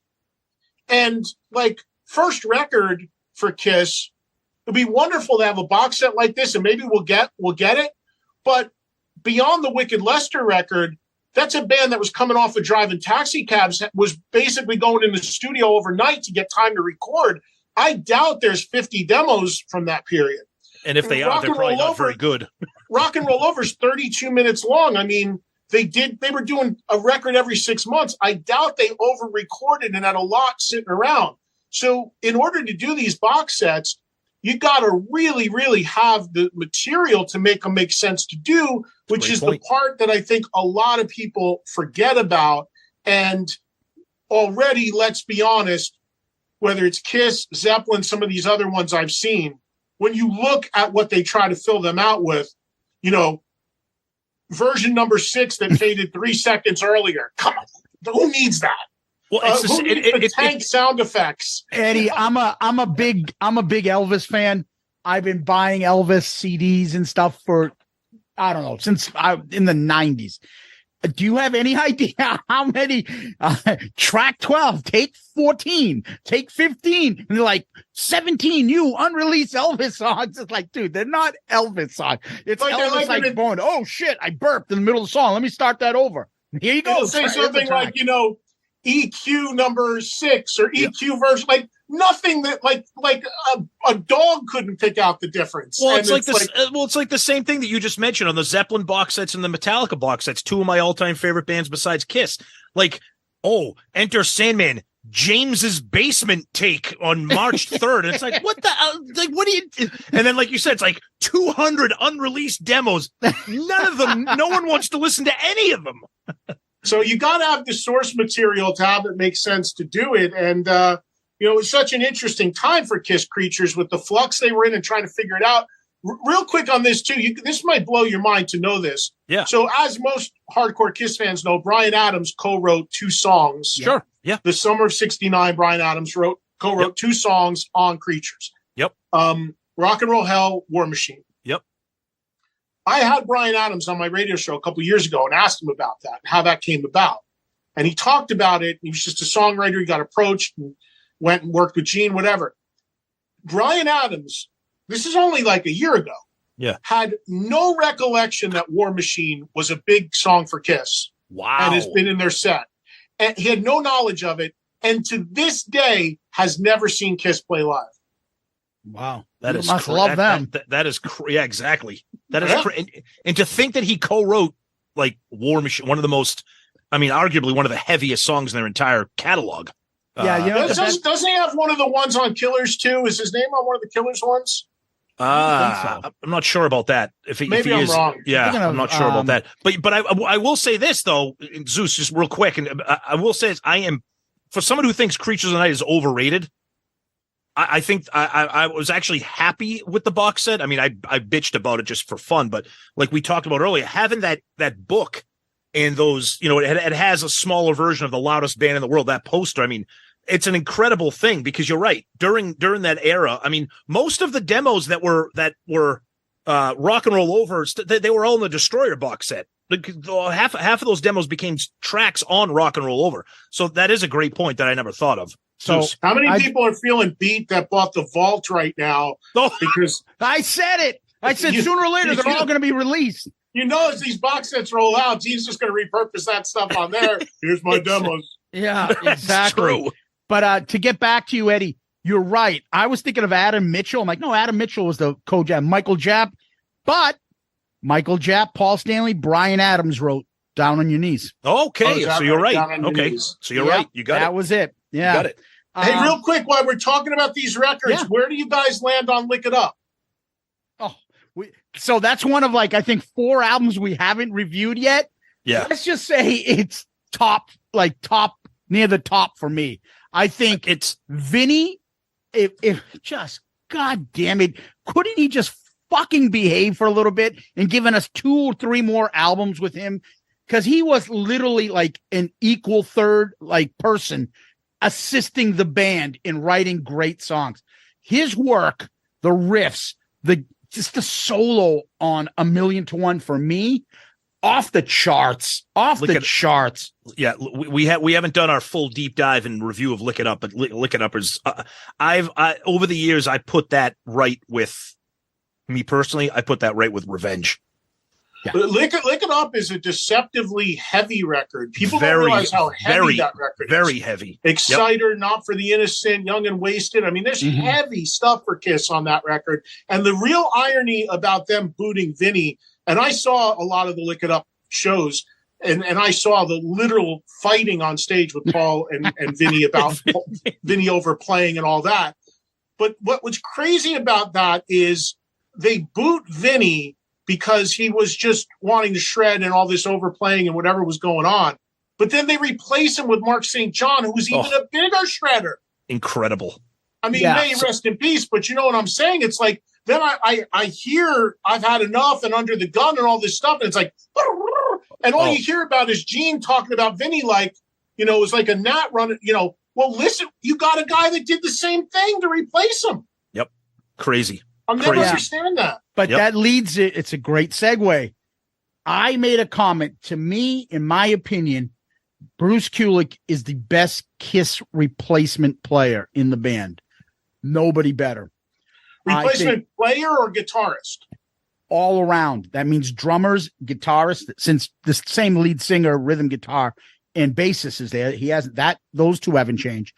But Bruce is the number one. And this is why. There's not one album where his playing wasn't stellar. Where I would say maybe his competition would be Eric Carr. And for me, I would say, yeah, but Eric Carr on hits, Hot in the Shade, because he's not showing it. But then again, he has something like Creatures of the Night. But for me, consistent. Never, ever heard one time, hey, yeah, I saw that show. Bruce was brutal, that show. Or Bruce did this bad. Oh, this is a terrible guitar.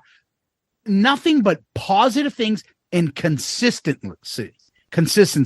I think Bruce is the best replacement Kiss ever added to the band. I think he's definitely the best replacement guitarist. I don't know. So the thing with Eric Carr, and I love Bruce and I loved Eric, but I think here's where I'll agree with you. Mm-hmm. I think that Bruce, I'll make this case, of all the replacement members in Kiss throughout their history, Bruce adapted the best and walked the line between honoring the past and doing his own thing better than anybody. Mm-hmm. Because he played the Ace stuff and played it somewhat faithfully, but did his own thing. And then, of course, made a whole impact himself with his original records that he had the chance to make. Yep. The thing about Eric Carr, I don't think Eric Carr ever had a bad show, and I never heard anybody talk about Eric Carr being bad live at all. But the thing I'll say about Eric is that Eric was a radically different drummer than Peter Criss. Oh, yeah, of course. So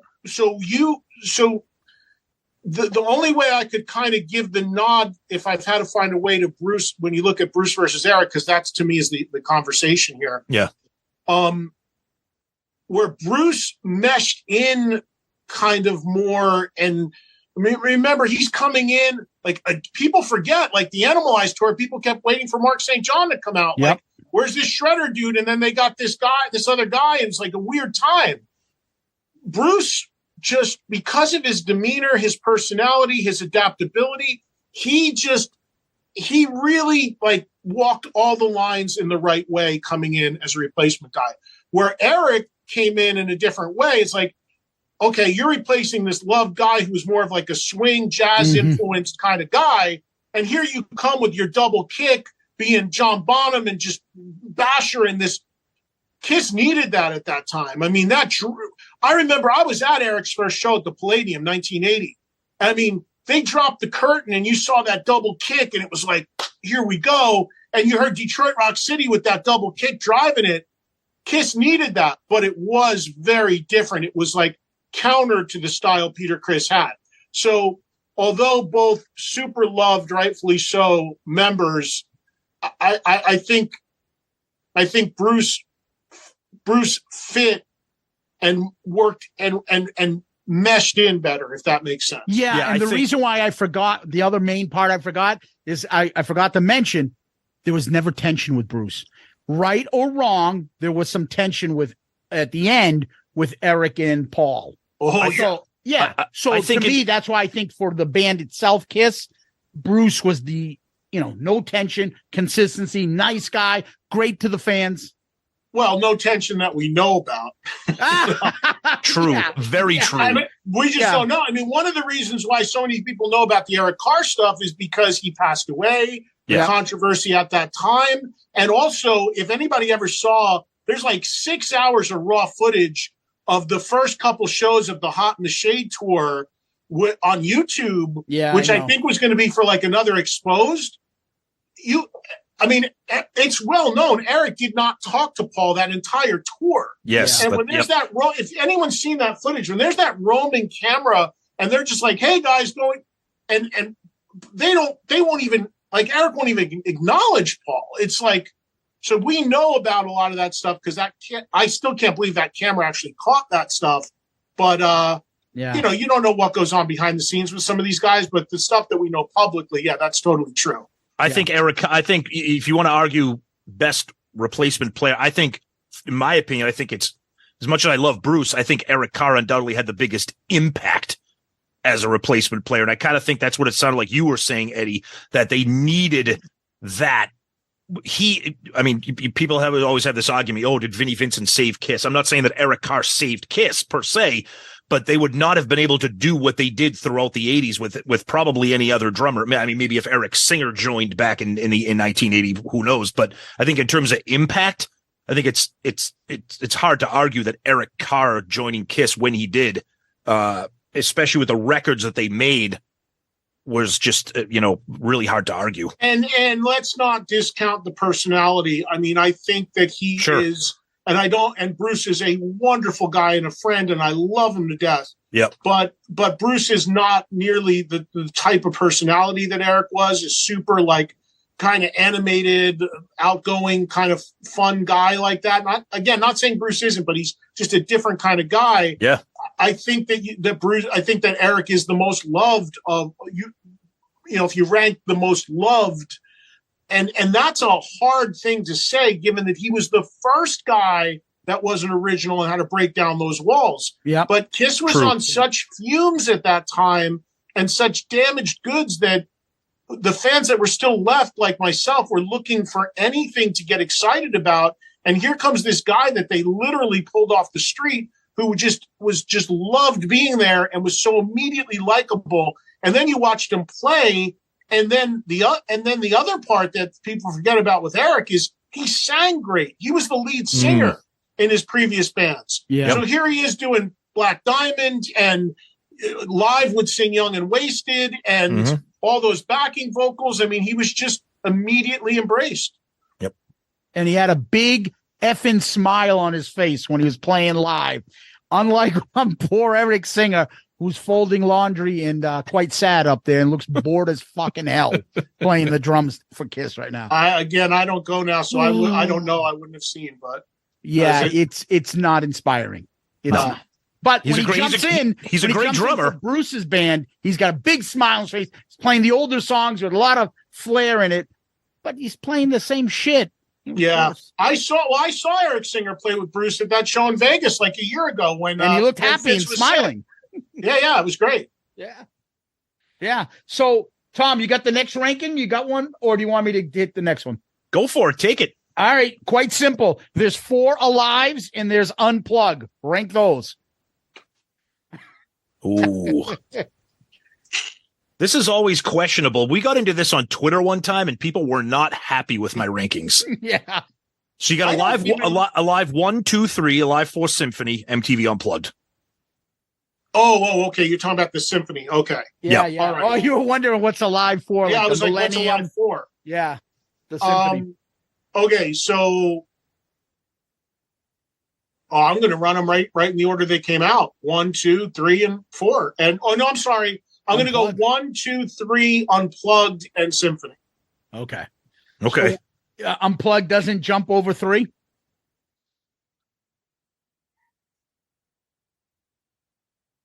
You're right. Thank you for that. You're right. Let's do that. Yeah, because, and I was at the Unplugged show. Yes. Let's go 1, 2. Thank you for that. It's smart. I didn't think through that. So yes, for sure. 1, 2, Unplugged, 3, Symphony. I will say this. I'm not going to argue with those rankings, but I will say this. I like to occasionally wave the flag for the Symphony, just because I'm a big fan of those collaborations. Like, I love the Metallica S&M collabs with the San Francisco Orchestra. I just think it really just adds just a totally different thing to it. That being said, it's not an album I go to often, but I do think that's kind of an underrated, kind of underappreciated live album. See, and the reason why I would put it that low is obviously Ace wasn't part of it. He was in flux. The weird period where Peter was, Ace wasn't. Yes. Yep. But also contrary to you, Tom, I don't like when rock bands collaborate with symphonies. Okay, fair enough. Times, it's just my taste. Most times I don't feel it works. Most times I feel it's forced. I didn't like when Metallica did it at all. Okay. I didn't think it was needed for Kiss outside of a song or two. The only time I've heard it where I personally liked it, I love the band Alter Bridge. Oh, yes. They did it like people may not know this, but in Europe, Alter Bridge are an arena act. They headline arenas, huge business. And they did a show there with an orchestra, and they recorded it. And the reason why I liked when they did it was because the orchestra was very subdued and only used in places that made sense. I feel like some of these bands, just like Unplugged, playing with the orchestra became this trend so many bands felt they needed to do. Yep. And I just felt that it was just, on a lot of it, it just doesn't work, and it's forced to my ears. But that's just my taste. Okay. All right. Go ahead, Zeus. But before, I wanted to ask. Go ahead. I think you said your controversy. Am I right, Tom, that you have 3 over 1, right? Do we want to get into that right now? Oh, really? Yeah. I wanted to hear his opinion. Yeah, he likes 3 a lot. Wait, Tom, what's your ranking? 3 is your number 1 live record? No. Alive 2 by far is number 1. You like the material better? Yes, because I like that. I like that era. I prefer that was our intro. I prefer those 3 albums better than the first 3 albums. So that's why I like Alive 2. I like the collection of Destroyer, Rock and Roll Over, and Love Gun, and plus those the Larger Than Life and Rocket Ride as a little bonus. Yeah, but I like Alive. I don't know. I'm just not enamored with it. And I think, like Zeus said, I think because I came into Kiss with Love Gun and with Alive 2. So going backwards, I mean, do I love Alive? Yeah, of course I love Alive, but I absolutely love Alive 3 because that era of Kiss, the Bruce Kulick, Eric Singer era of Kiss is probably, it's my second favorite era besides the original 4. And I think that album sounds fantastic. I wish they stuck to playing songs that didn't duplicate. I know they couldn't do it because it came out on the Revenge tour, but I think Eric Singer's drums are incredible. I think the band is just on fire on that album. I love it.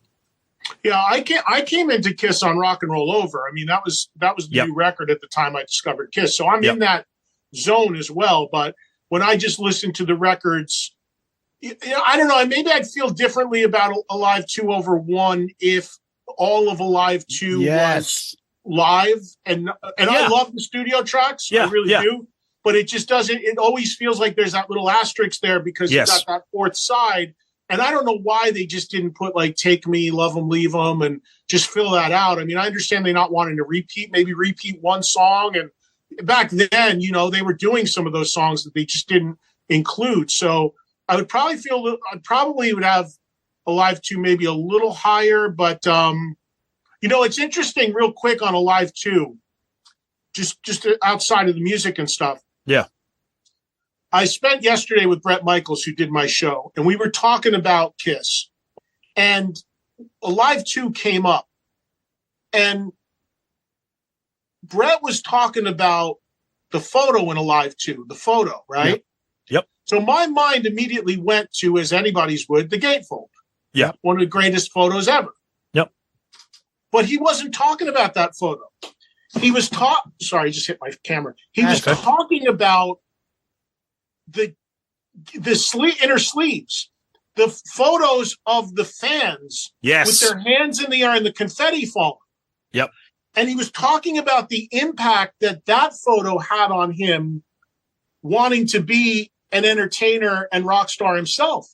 Because although he was blown away by the gatefold photo, when he saw that moment and those photos of those people's faces so loving and having fun and enjoying a rock show, that was really a big moment for him. And I thought that was incredibly interesting because when you talk about Alive 2, so much goes towards the gatefold, understandably, when you talk about the packaging.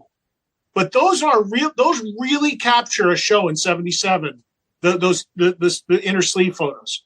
Oh, I agree. Yeah, totally. And I love Alive. I just think the band sound, I mean, and again, we're not going to get into whether it's actually live because we know that they're not, but I just think, I don't know. I just think the band just sounds, I think Gene is full fucking demon on that album with God of Thunder and Ladies Room. I just think he sounds just incredible on Alive too. I just love it. I love it.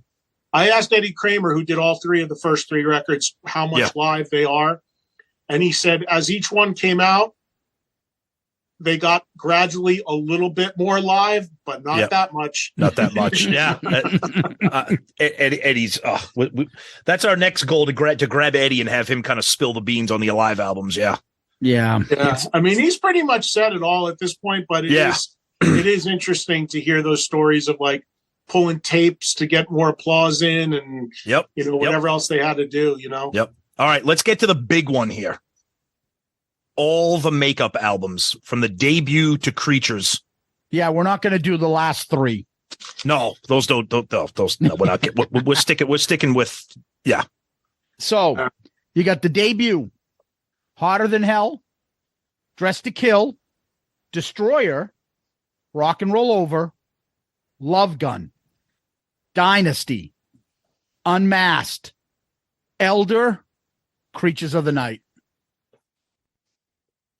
I'm just writing it down because it's easier for me to do that. Oh yeah, Sure. You got to visualize it. I know. This is the one that always gets the biggest debate. And some of our listeners out there, whenever we rank albums and we have discussions, the amount of people that throw out what their number one is or what their worst is, or this album is so overrated. This seems to garner really passionate Kiss nerd discussions here for sure. You're throwing out Killers with the studio songs, right? Yeah, Killers doesn't count. No, we're just sticking with regular studio releases. Yep. So did you ever fall out with Kiss? Like Tom and I, we started off as little kids, got into Kiss, got into it crazy up until the 1980s. Then I lost it. And then by the time I'm in middle school, I circled back. I visited a cousin in Detroit. He was playing Animalized Live. So I circled back. Now I'm buying Animalized Asylum. And I go back to Love Gun. When I went back, I only remembered those middle three. Yeah. And I kept hearing Alive. I buy Alive. I'm like, I don't know one fucking song here. I didn't know any of them because it was before, Superstar Kiss, Super Kiss, and all that. I remember Dynasty and stuff, but I remember the first three albums. So with that, if you go the first three up to Dress to Kill, then you had the next three up to Love Gun. Then I always thought there were three albums because when I got back into music as a middle school, The Elder wasn't even in the catalog. You couldn't even find it. And there was no Wikipedia. So I went, there's an album called Unmasked. Never really knew that. Creatures of the Night. Oh, okay. And Dynasty I knew. So, but I'm like, what the fuck is The Elder? So after you rank these, I want you to kind of put those in three categories. The first three, middle three, last four. Which are your favorite blocks of albums? So you want an overall ranking and then a group ranking? Yes. We love ranking stuff on this show. Clearly. Yes. All right. Putting Rock and Roll Over at 1. Okay. I'm going with the first album at 2. Oh, okay. I'm going with Destroyer at 3. See, Zeus, he's upsetting me with his rankings. I'm going Dress to Kill 4. I love Dress to Kill. I can tell right now Hotter Than Hell is way too low, but that's okay. Well, I'm only because of the muddy sludgy the sound. Production. Yeah, I know. Sound. But I'd love to hear that remixed. I'm going with that at 5. Putting Love Gun at 6. Yeah, Tom. No, that's way too goddamn low. That's my point. Oh shit. You forgot Creatures. Yeah. God damn. It's okay, Eddie. You can say that Love Gun's better than Creatures. No. No, it's not. Oh, yes. God damn it. I don't usually get people to agree with me about these things. Oh, this hurts me. I love it because everyone's there's a lot of this new Love Gun love that's going around lately. It's not new. It's not new. Lot. Yeah, because Destroyer used to be, but now it's got this, it's too popular, so let's go with Love Gun, the best Kiss album. Yeah. I'm just saying. I mean, I love I Stole Your Love, and but I got and I probably have this way too low now that I'm looking at it, but I got Creatures at 6, Love Gun at 7. I'll do Dynasty at 8. I do love stuff on Dynasty. I mean, I love Magic Touch. And I do love stuff for the power pop record that it is on Unmasked, but I will put that at 9. And I hate to put the Elder last because, again, there are things on the Elder that I like. And I listen to the Elder for like every once in a while, just for the oddity of it. And to hear a song like Odyssey or something is just like so crazy to think that's Kiss. So I can honestly say I know all 10 of these records inside out. Yep. And I do genuinely like all of them and things about all of them. But for the purposes of this, Rock and Roll Over to me is just raw, live, not one bad song. Mr. Speed, Making Love, I Want You, amazing. Love 'Em, Leave 'Em. So Rock and Roll Over, Kid, debut, just stacked with great songs that they still play so much from live. Yep. Destroyer, Dressed to Kill, Hotter Than Hell, great songs, weird sound. Creatures, Love Gun, Dynasty, Unmasked, Elder. Perfect. And then if you had to group the groups, would Meaning you the first 3 albums, are they better than the second 3 albums, the middle, or the last 4? Which group, if you could take if somebody either told the you first 3 albums, second 3 albums? I know what you're saying. Okay. You guys are insane with this. This is what we do. We like to make we want to make you squirm. We know you're a fan. You are. You see me? I'm actually moving. Yeah, like you're this. literally squirming. Oh, so hard. This is actually harder than probably anything because you're being asked to pick groups of records. Yeah, I mean, clearly the argument is with those first 6. The weird clusters, I'll say right up front last, but damn. Oh man, this is the hardest thing you've asked me today. Really? Yeah, because I'm going through the songs in my head and those 6, it's like, damn. You know, if you think about it, not to deflect from the question, but if you think about it, that's a really impressive run of the first 6 records for any band as far as the strength of all that material. Oh, no doubt. No doubt. And when you consider they came out like every 6 months, it's crazy. Yep. I say Destroyer's first 3 songs is the best triplet of any album that I own. Detroit Rock City, King of the Nighttime World, God of Thunder.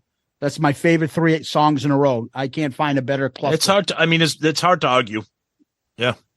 Well, there's different things at work here. There's the production and just the raw material too, because the records got sounding a little bit better when obviously Eddie Kramer came in and Ezra came in, totally, which is that middle period. I think the producers are a little bit better on the middle ones. Yeah. But look, I'm going to go with the order they came out. I'm going to say the first 3 in the grouping. Okay. Just because that material still, I mean, I think Dressed to Kill is a super underrated, in a way, Kiss record. I mean, there's so much great rock and roll on there. Yep. From anything from My Baby and Room Service, and it's just great stuff. Yep. Hotter Than Hell, again, great songs, just shitty sounding. First record, they say you got your whole life to write your first record. I mean, by a hair, I'll just go with the first 3. Yeah, it's funny, real quick, talking about the debut album. It pisses me off as a Kiss fan when you see these articles online or these polls, greatest debut album of all time. Oh, Van Halen, Appetite for Destruction. Obviously, those are top of the, Led Zeppelin 1. Nobody ever talks about the Kiss debut album. And you said it, they're still playing like 75% of that album today on tour. And nobody talks about that as a debut album. And how many bands cover those songs? Exactly.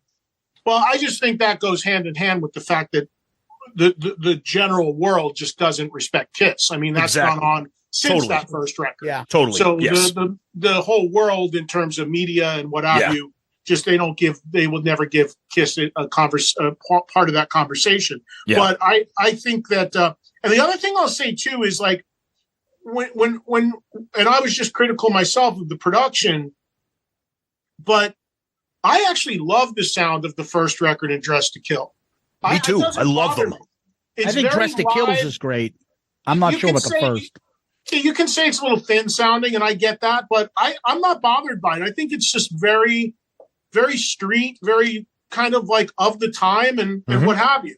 Yep. And Hotter Than Hell, I mean, it's just muddy sounding. It's such a good record, but it just sounds like a great record. Yeah. And over time, I've gotten used to the muddiness, but I would love to. Let me ask you guys this. Let me throw one at you. Uh-oh. If you could remix now 3 Kiss records of their entire catalog, which 3? Of their entire catalog? I know the first 2 right off the top. I would say Hot in the Shade, Hotter Than Hell. Those 2 sound like shit. And I agree. And then maybe, I don't know why, I don't know who the fuck came up with the idea to destroy the songs on Smashes, Thrashes, and Hits. Oh, that's terrible. What they did to I Love It Loud is just like. No, I'm not talking about a full record given a fresh. No, I get it, but I'm just saying I just want to throw out how bad that sounds. Okay, who did it? So I'll agree with third one would be. I'll agree with you on Harder Than Hell and Hot in the Shade. For me, this might upset some people, and the only reason I'm saying this is because I know what it sounds like because I have the bootleg of the raw version of the album, and that is Crazy Nights. I have the bootleg it's called Condemnation, which is one of the titles they threw around for the album itself. And it's pretty much the entire album. It has a couple unreleased tracks on it, and it just sounds, and I love the way Crazy Night sounds now with the keyboards. I love it. I like Turn on the Night, and I like My Way. I know Zeus hates it, but the version that I have, it just sounds way more ballsier. It's very like demo sounding, but the songs still sound kind of kick-ass and raw. So that would probably be the only one I could think of. Because I think for the most part, like you said, Eddie, the production is different on a lot of them, but I think it suits the album for the time. I love Dress to Kill. And one of the things I love about it is not just the songs, but I love that kind of punchy, poppy sound. Like I love a song like Room Service. Yeah. You know? Yeah, I would say, I would agree with you, Tom. The 3 I would pick would be Hotter Than Hell, Hot in the Shade, and I would love to hear an alternate mix of Crazy Nights with little punchier, more rhythm guitar versus keyboards. And what's interesting is that's the one record Ron Nevison did. Mm-hmm. And Ron Nevison, it's so interesting to me because Nevison is a legend. He only did 1 Kiss record, but he's worked on everything from Zeppelin to Bad Company to Bringing Back Heart. But in the 80s, Nevison was known as the guy that got 70s bands on the radio and resuscitated them. Ozzy, Ultimate Sin. But now, flash forward 30, 40 years, a lot of those artists that Nevison made, because of the sound that he generated on those records, they want to remix it. Ozzy has said he wants to remix Ultimate Sin because they're of the time. Very of the time to get on radio. Gotcha. Yep. Yeah. Zeus, I'm surprised. I'm surprised you didn't throw out Unmasked. That's what I didn't see it on my list, but as soon as you guys went through, I'm like, Unmasked. That I said the same thing. It's like I had a boom box and someone put the treble way up and see, that's why I love Unmasked. I love the sound of that record. Stand it. I do love Unmasked. I love power pop, and I'm a huge fan of my real first ever favorite band was a group called the Raspberries. Yeah, Paul was a very little kid. Yep. And they're power pop, and to me, Unmasked. There's a lot of people that say Paul's solo album, because Paul's a Raspberries fan, was very Raspberries-esque. But Unmasked is even poppier. But I like Unmasked a lot. Me too. I love Tomorrow. I love What Makes the World Go Round. Yep. I love You're All That I Want. I think that's a great song. That is what I sing the praises to that song. If I had Gene on, by the way, Gene does the beginning intro for us. He wished us a nice 200 episode. You'll hear that. Yep. Yeah, you'll hear that later. But Oh, nice. I would love to ask Gene. That's one of my questions.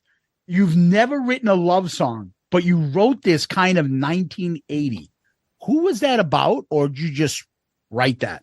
Yeah. Because there's nothing else like that he's ever written that at least went on a Kiss album. Well, Burn Bitch Burn. That's a love song, isn't it? Kind of like Yeah. Eddie. Is it something Eddie- like "See You Tonight," like on a solo Okay. record? Or- That's true. Yeah, but this is I'm pleading, like, you're Yeah. all that I want. I love you. Not, hey, I'll see you tonight because I'll bang you.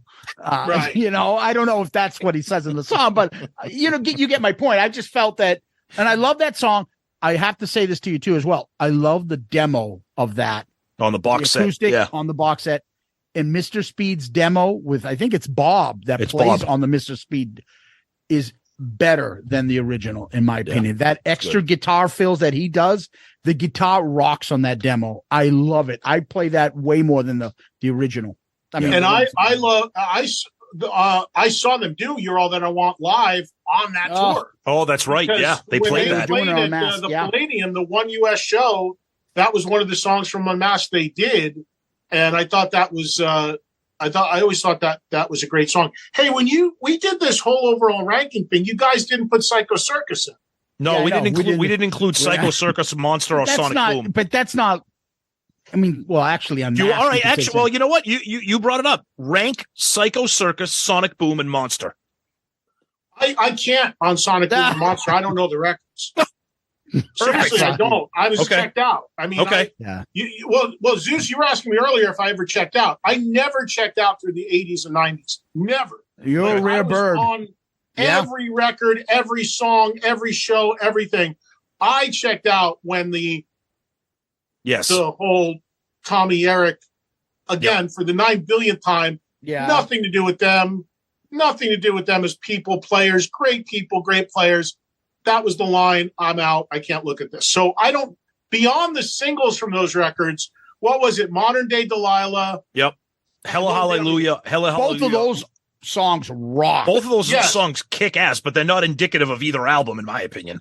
Modern Day Delilah, I did love. I remember hearing that, being like, that's very cool. That was killer. So Which are is you a why- fan? Are you yeah, are, go ahead, are you a Tom. fan of Psycho Circus? Even though we know Yes. that Ace and Peter barely played on any of it at all. Yes. Okay. That's why I brought it up, because I actually, now where we talk about, when we talk about Revenge, in my opinion, being a bit overrated, I feel a lot of people love to shit on Psycho Circus, and I think it's a bit underrated. I think there's great stuff on Psycho Circus.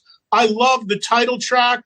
I love Journey of a Thousand Years. Speaking I of like that too. Gene closing songs, I think that's Yeah. a cool song. Yes. The only thing that I think is a little weird, I never liked You Wanted the Best. I thought that was goofy, even by Yeah. Kiss standards. We Are One. And Within sounded like it should have been on Carnival of Souls. Yes, exactly. Song's a heavy song. See, I like the cheesy songs on that album. I love I Pledge Allegiance to the State of Rock and Roll. Raise Your Great. Glasses. I Raise think Your those Glasses is great. I love Great. it. but I think there's a- Dreamin' is an incredible vocal from Paul. until I he love got until he got sued. right for I'm 18, right? I was right.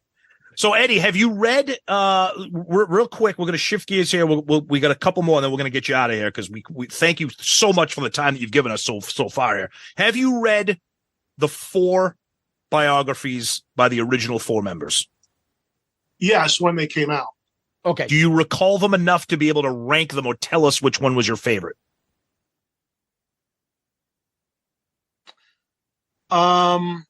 Which one was Gene's? Gene's was The Kiss. first No. one that came out. Yeah, his was oh god, I can't even remember it. You got Ace was No Regrets. I know that.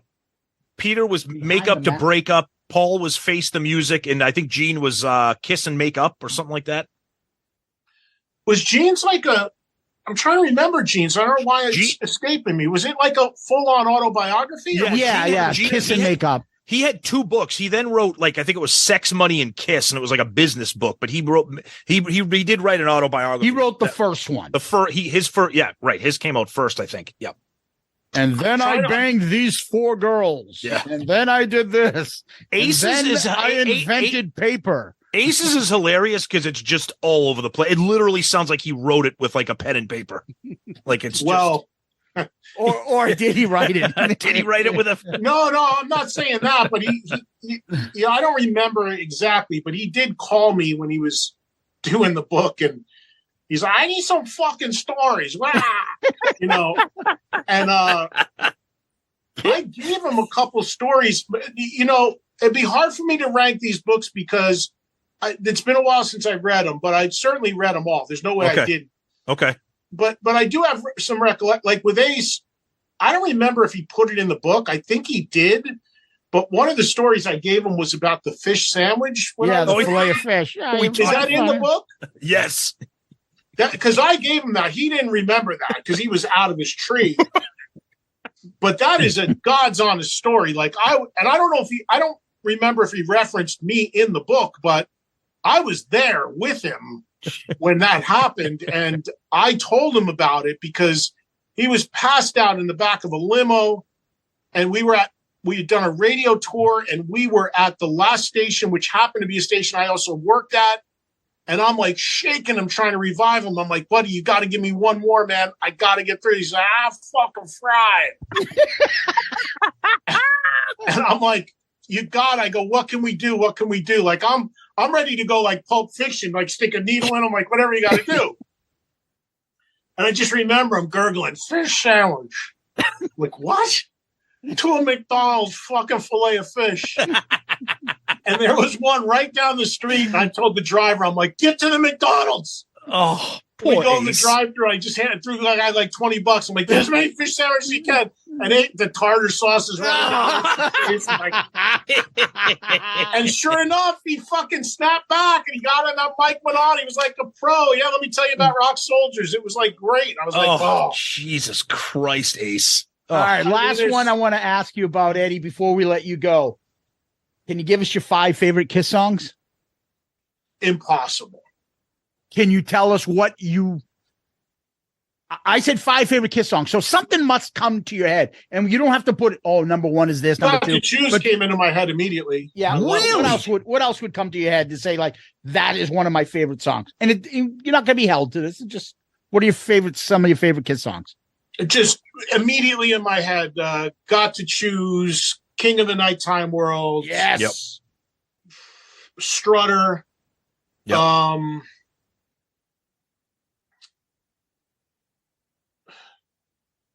Just for variation to move forward a little bit. I mean, something like 1,000,000 to 1. Yes. I friggin' love. Awesome. And something like Magic Touch. Okay. For that period. I'm a Paul guy all the way. I mean, how's that for irony? Yeah, exactly. I know. But I've never look, even artists in the past that for whatever reason have issues with me, that'll never cloud my feeling about them as musicians and their songs and what they meant to me and my support of them. And Paul was always my favorite member, and his songs were always my favorite. He was, for a long time, my favorite singer. So I've always been partial to his songs. So it's not coincidence that I just hit you with 5 that were his off the top of my head. But obviously there's just so many. I mean, when you're dealing with a catalog like this, it's tough. It's tough. You're a lifelong Kiss fan. And you know what? You have awesome opinions because they're honest. Yep. Right or wrong, you give it to us. And that's why we wanted you here for our 200th episode, buddy. Absolutely. Well, I appreciate you having me. It means a lot to me. And I'm sincere when I say this. I mean, I don't listen to a lot of podcasts, but I do listen to yours because of what you just said about me. We're all Kiss fans. And one of the things that really bothers me about a certain segment of the Kiss fan base is that you can't have conversations like we have or like you have every week, because it's like, you have to be all in on everything at that moment. And I've never believed in that in anything. And I also believe you can still be a fan and not like certain things that a band does. So I respect the hell out of the fact that you guys, you guys are also transparent about how you feel about things. And what bonds us all is our love of this band, even if it's not a love for every single thing they ever did. Perfectly said. Perfectly said. Eddie, thank you so much. We appreciate the time you've given us. Our 200th episode. This has been awesome. Thank you so much. And thank you again for supporting our show, for listening, and for mentioning it on your own show. We truly appreciate that. Thank you. And where can people catch you, buddy? Yeah, tell everybody. I mean, everybody knows Eddie Trunk, but just remind people where they can catch you. Yeah, so maybe they may not realize I've actually about 6 months ago moved my channel number on SiriusXM. But for people that are in the U.S. or Canada, have SiriusXM radio. I'm on every day, Monday through Friday, 3 to 5 Eastern live. And it's a show called Trunk Nation. It's all rock talk and interviews. It's been on for over almost 7 years. And I model it as, I call it sports talk for rock fans. It's like you would call a sports talk station. You call me after a show, just like we're having now. It's honest debate, dialogue, interviews, discussions, rankings. We do all this stuff. So that's Monday through Friday. There's an extra show on Mondays only, 5 to 8 Eastern on Hair Nation, which is live music and talk. That's channel 39. And then there's an FM show that's syndicated. And I do have a podcast, and it's out there every Thursday. And honestly, all it is I cherry pick one of my interviews from my radio show and repurpose it as a podcast a few weeks after I do it. It's just a way for people who can't get SiriusXM or out of the US or Canada to get a feel for what I'm doing, and gives the interviews more life. So lucky to be doing 8 shows a week, mostly on satellite radio. And I still do a lot of work with TV. I do a lot of stuff with Reels Channel. I'm working on a couple documentaries with them now. So a variety of different things out there all the time, hosting things. So just follow me on social media, Twitter, Instagram, and I have a page on Facebook. It's just at Eddie Trunk. And when is that metal show coming back? Come on, tell us. There's so much out there. There's so many outlets and streaming services. Come on. We want it back. I want it back more than anything. I'm still great friends with Don and Jim. We had a blast doing it. We'd all do it again tomorrow. It's just easier said than done. It's a bit complicated. The old episodes are owned by Viacom, which is Paramount. Going forward, the producer of the show owns the name. Yep. So it's a little bit of a balancing act, but we're all on great terms. And, I'm not making any promises because I honestly do not know, but I do have a meeting in January with the people at Paramount Plus, which is Viacom and owns the old episodes. And we'll see what happens with that. I can also say, not a lot of people saw this, but I did 2 seasons of a TV show after that metal show for Access TV called Trunk Fest, where I went around to music festivals all over the country.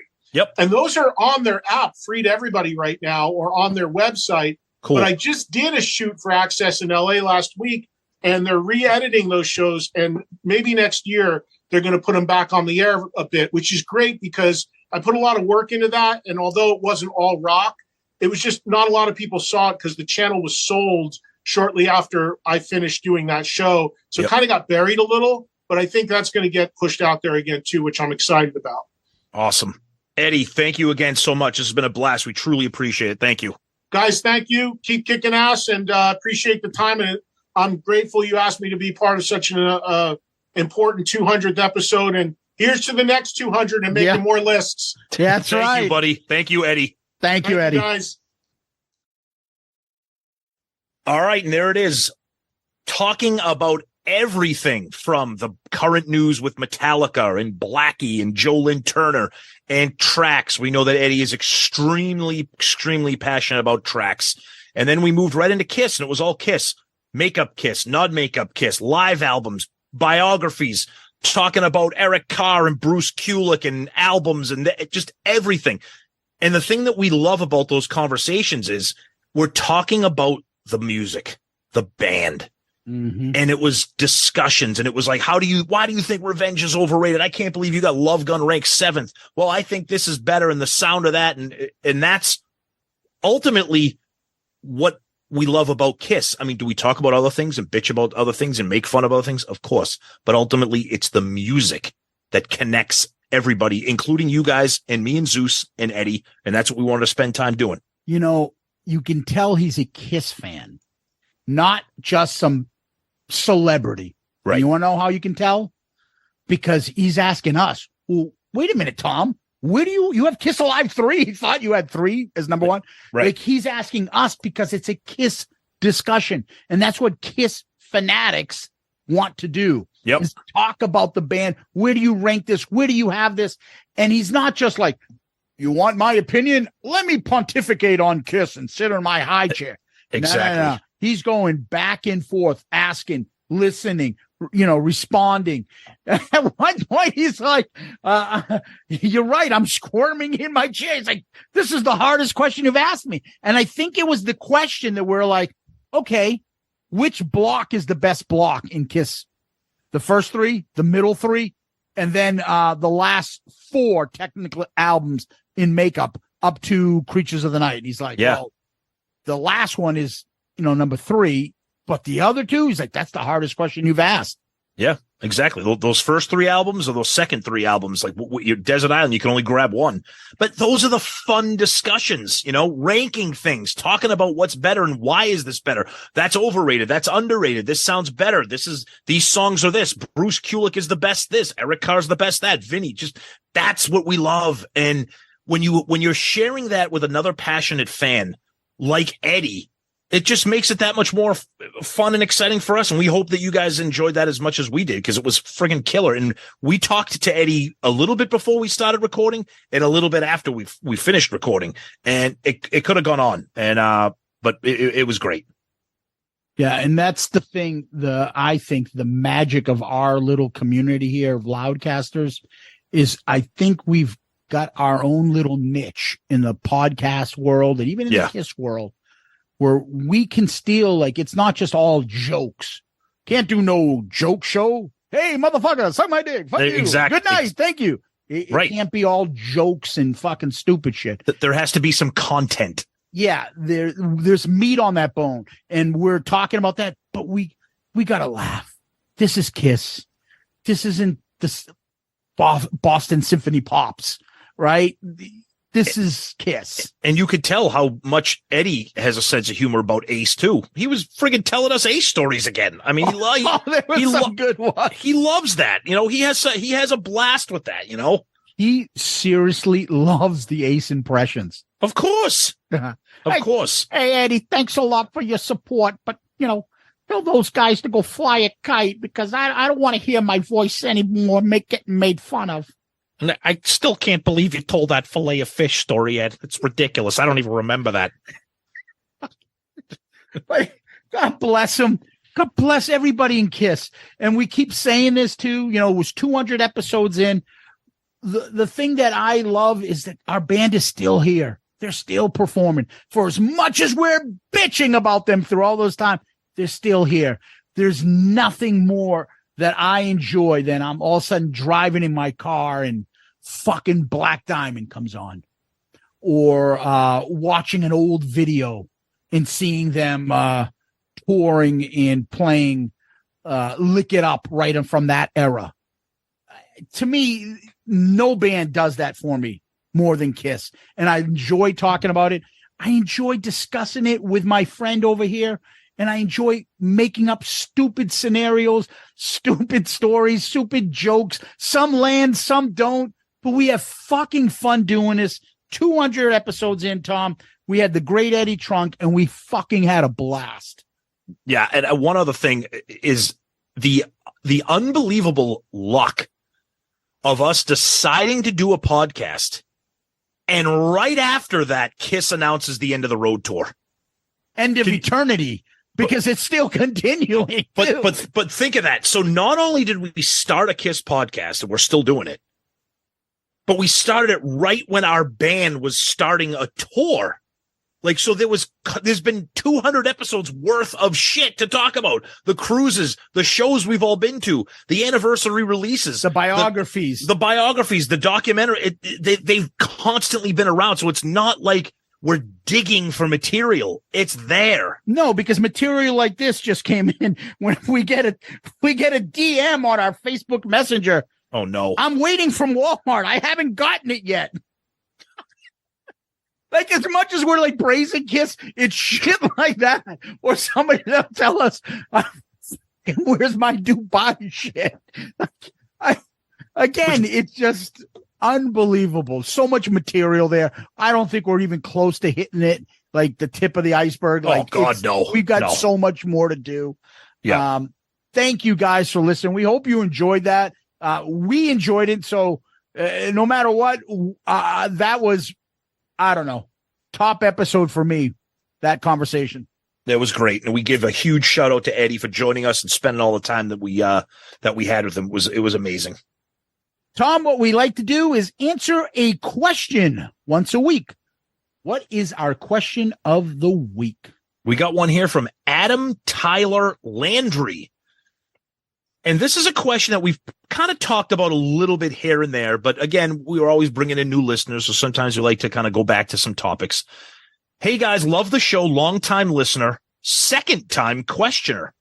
Well, I don't know if we remember reading your first one. Apologies there, Adam. But he starts out, it's a two-part question. I'm going to stick with the first part. Okay. If Gene and Paul retire and hire 4 new guys to take over. So Gene and Paul retire, Eric and Tommy go their separate ways. Simple question. Would you go see a show? It depends on what's going on. There's a lot to. I mean, I would see a Kiss cover band. Am I paying Kiss cover band prices, or am I paying $90 to go see, a fat Ace up on stage? Hey, what are you talking about? I'm not that heavy. Ace, we're talking about like a cover band, not you. Well, okay. I'm in great tip-top shape. Yeah, honestly, I would say no. Look, Zeus and I, we have seen a Kiss cover band before. They're fun. They do a great job. It's entertaining. We've talked about this many times before. If you're going to tell me that somebody like Todd Kearns is in the band, yes, something like that, okay, now we might have something. But if you're saying it's going to be like, American Idol Kiss version, and it's just 4 guys wearing no, because here's the thing that separates the band. Okay. Yes, people love the bombs, the makeup, the blood spitting, the drum riser, all that stuff.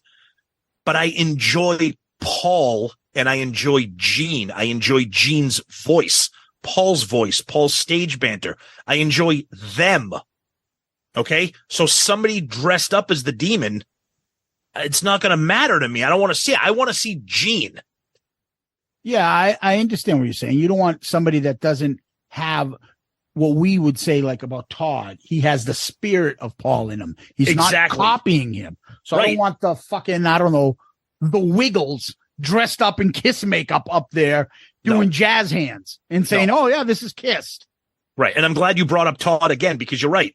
Do I love Paul? Yes, but I love Todd as well. We've seen him many times. Okay. And he can carry that spirit of Paul without. And that's what you need. Exactly. Yeah. But that's difficult to do. That's really difficult to do. Borderline impossible. So to answer your question, Adam Tyler Landry, and you are episode 200 question of the week. So that's kind of cool. Great question. Thank you for listening. Thank you for asking the question. I would really be interested to see what a lot of other people think. Would you go to some Vegas residency and see the Kiss experience? Because look, Blue Man Group, it's the same show every night. It's just guys. You don't know. They're all different guys. Okay. Right. Yeah. But they don't sing, but they're doing a show. And a lot of people think Kiss is a show. So we'll see. But anyways, great question, Adam. Thanks, buddy. Tom, where can people find us? Please go to our website for everything, and we're happy to see that people are continuing to do that with questions and comments. ShoutItOutLoudcast.com. ShoutItOutLoudcast.com. Go there. All of our episodes are there, okay? You got our Shout It Out Loudcast episodes, our album review crew with our latest Rage Against the Machine episodes, our Dorm Damage episodes, which is the latest one, us talking about Metallica, and Zeppelin Chronicles, which, yes, it's still out there. Stay tuned. On our main page, you have links to our Patreon, links to our Amazon shop, links to our merch, links to our friends and other podcasters, people that have been on our shows that we've been on. And you can check out all of our rankings and all that great stuff that we love to do. And you can message us directly from there. So please do that. And of course, social media, Twitter, Facebook, Instagram, TikTok, YouTube, all that stuff. We're out there. So please check us out. And of course, our email, as mentioned earlier, shoutitoutloudcast@gmail.com. And again, our wonderful Patreons. We love you guys. Patreon.com, or download the app and search for us. And we're also proud to say that we are part of the Pantheon Podcast Network. Tons of great shows on there. We're happy to be part of that family as well. Yeah, Tom, we always tell people they can DM us on Facebook, Twitter, Instagram. You can subscribe to our YouTube channel. We always appreciate it. YouTube, you go there, just hit the subscribe button. We're trying to get to a magic number. I think we're at 800, so magic number now is 900. We'll get to that number soon enough with your help. Go to YouTube and see Shout Out Loudcast and subscribe. We appreciate that. Then, if you can give us one of those 5-star child reviews, that'd be greatly appreciated. We got a bunch, and they've kind of backed up here. So let me go to the last one we received, the earliest of them. And this is from Dave Dynasty. Thanks, fellas. God bless. He writes 5 stars. Great show. Love your passion and honesty about Kiss.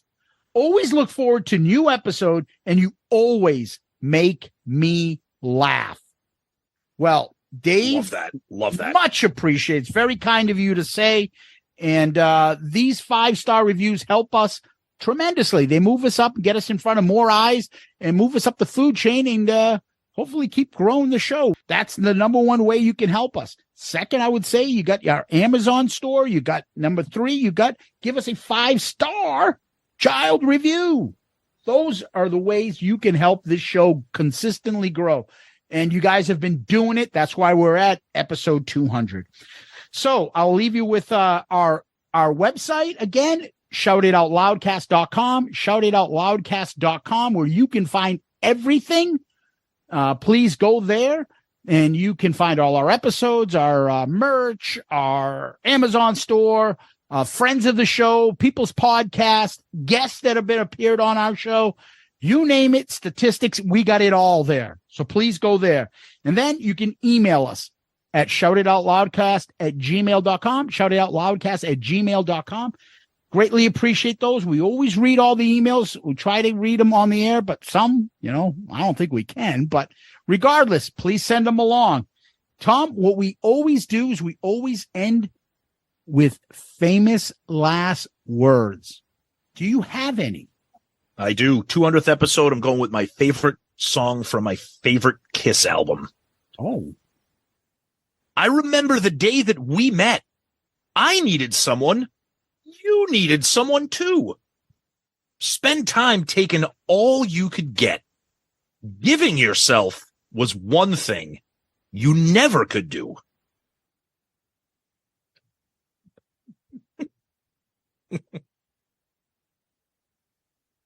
Tom, this is a favorite of mine. Uh-oh. And I'm going to recite these lyrics because I know you get annoyed by this. And I know you don't like it. Oh, boy. Stand by my side, Tom. Oh, no. I'll be next to you when you need me. Stand by my side and we'll make it through. Oh, yeah. See, now you're making it all emotional, and now you can't. See, now maybe you'll start to come around and like that song. No, the song's terrible. It's a horrendous song, but I appreciate the sentiment. But no, it's terrible. I don't know why. I have yet to meet anybody else that says, you know what? Paul and Gene trading off, inspirational lyrics, talking about love for another, backing up their buddy. They're trading vocals off back and forth. The chorus is great. Tommy rips at the end, the outro guitar. Yeah, I love that song. What I usually get is, dude, not only is that song not good, it's fucking horrible. It's terrible. It's right up there with some of the worst. I love it. It's horrendous. It's horrendous, but that's all okay. Right. I appreciate the sentiment. On that happy note, Eddie Trunk, Loudcasters, Kiss Army, People that were there from the beginning, people that were in there from the middle, people that are new, people that came in the elevator and left. Everybody. Kiss fans. Kiss tards. Thank you. Eddie Trunk, thank you so much for being a part of this. We truly appreciate it. Gene Simmons and the guys from Moneybag Soda, thank you for making this episode special. Appreciate that. Loudcasters, Patreons, fans, everybody out there, like Zeus said, people who started from the beginning, who are starting now, who started 100 episodes ago. You guys are the best.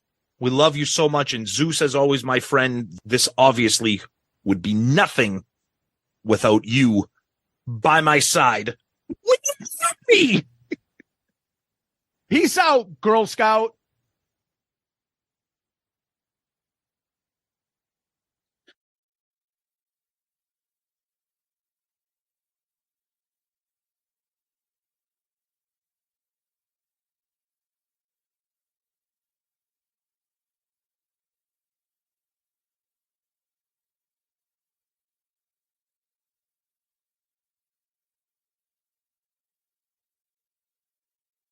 So we're up to 200, right? Yeah. Do you remember when we first started this and we're like, yeah, it's a podcast. What do we have? We got to come up with themes. Like we're going to have an opening. We're going to have a closing. We got to do this. How about some jerky boy shit? I don't know. Is that going to work? Fuck it. Who cares? Let's just do it. Right. I remember that. I'd be like, what do you think? Are people going to get this? Are they going to like this? What are we're going to do? Like Revenge of the Nerd quotes? And when we say YouTube, you're going to say some fucking random line from a Jerky Boy skit that no one's ever heard of? And it's not even the Jerky Boy act. Exactly. It's the fucking lady, the mom. The lady, right. Goes, you do. Right. Star? Like, Saul. all that shit. Saul. I mean, it's just incredible. Do you know what I like too? We never discussed that we were going to do lyrics at the end. We never had that when we planned our first episode. I just randomly said, well, Tom, I'm hot like an oven. I needed some loving because I'm hot like an oven. And then he said, fuck it. I'm something like, I'll hit the highway doing 69. I think that was the first one. It was and either we just randomly threw that out. It was either I hit the highway doing 69 or my heater's broken. I'm so tired. That was one of the first. It might have been hitting the highway doing 69. And that was it. You're right. Cause that wasn't like, hey, all right, when we end the show, we're going to sign off with a lyric. You just threw that out there. And I was like, all right. Yeah. And I think as people have kind of come to the realization, we're a little bit OCD and fucking let's have everything organized. So a lot of these things started coming in a little bit later. Like I didn't have the, you do and all that stuff until later on and started picking up, and then it became part of our show.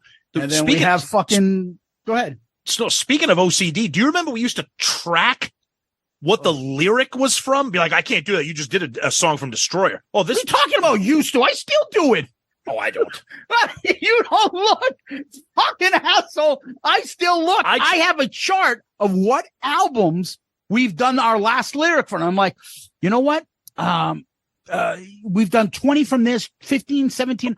We've only done 8 from there. I did that for a long, long time. And then eventually I started choosing my lyric to have it loosely based on the episode topic. Yeah, I agree with that. But I'm saying I do look, see what I'm like behind. I did that, and then I was like, you know what? Thanks for telling me. I did 50 episodes. I did. I was very, very conscious, and I'm like, you know what? I think I have like Just a Boy left. I'm not doing that. So like, fuck it. Like, I'm curious because I haven't checked that. Like, I haven't been like crossing the songs off. I have the albums. Yeah, the albums get a color if we use them. Yeah. That's how I know how many times the song's picked from that album. Yeah. But I'm curious to see if I'm like, is there a song we haven't done yet? Oh, I bet you there is.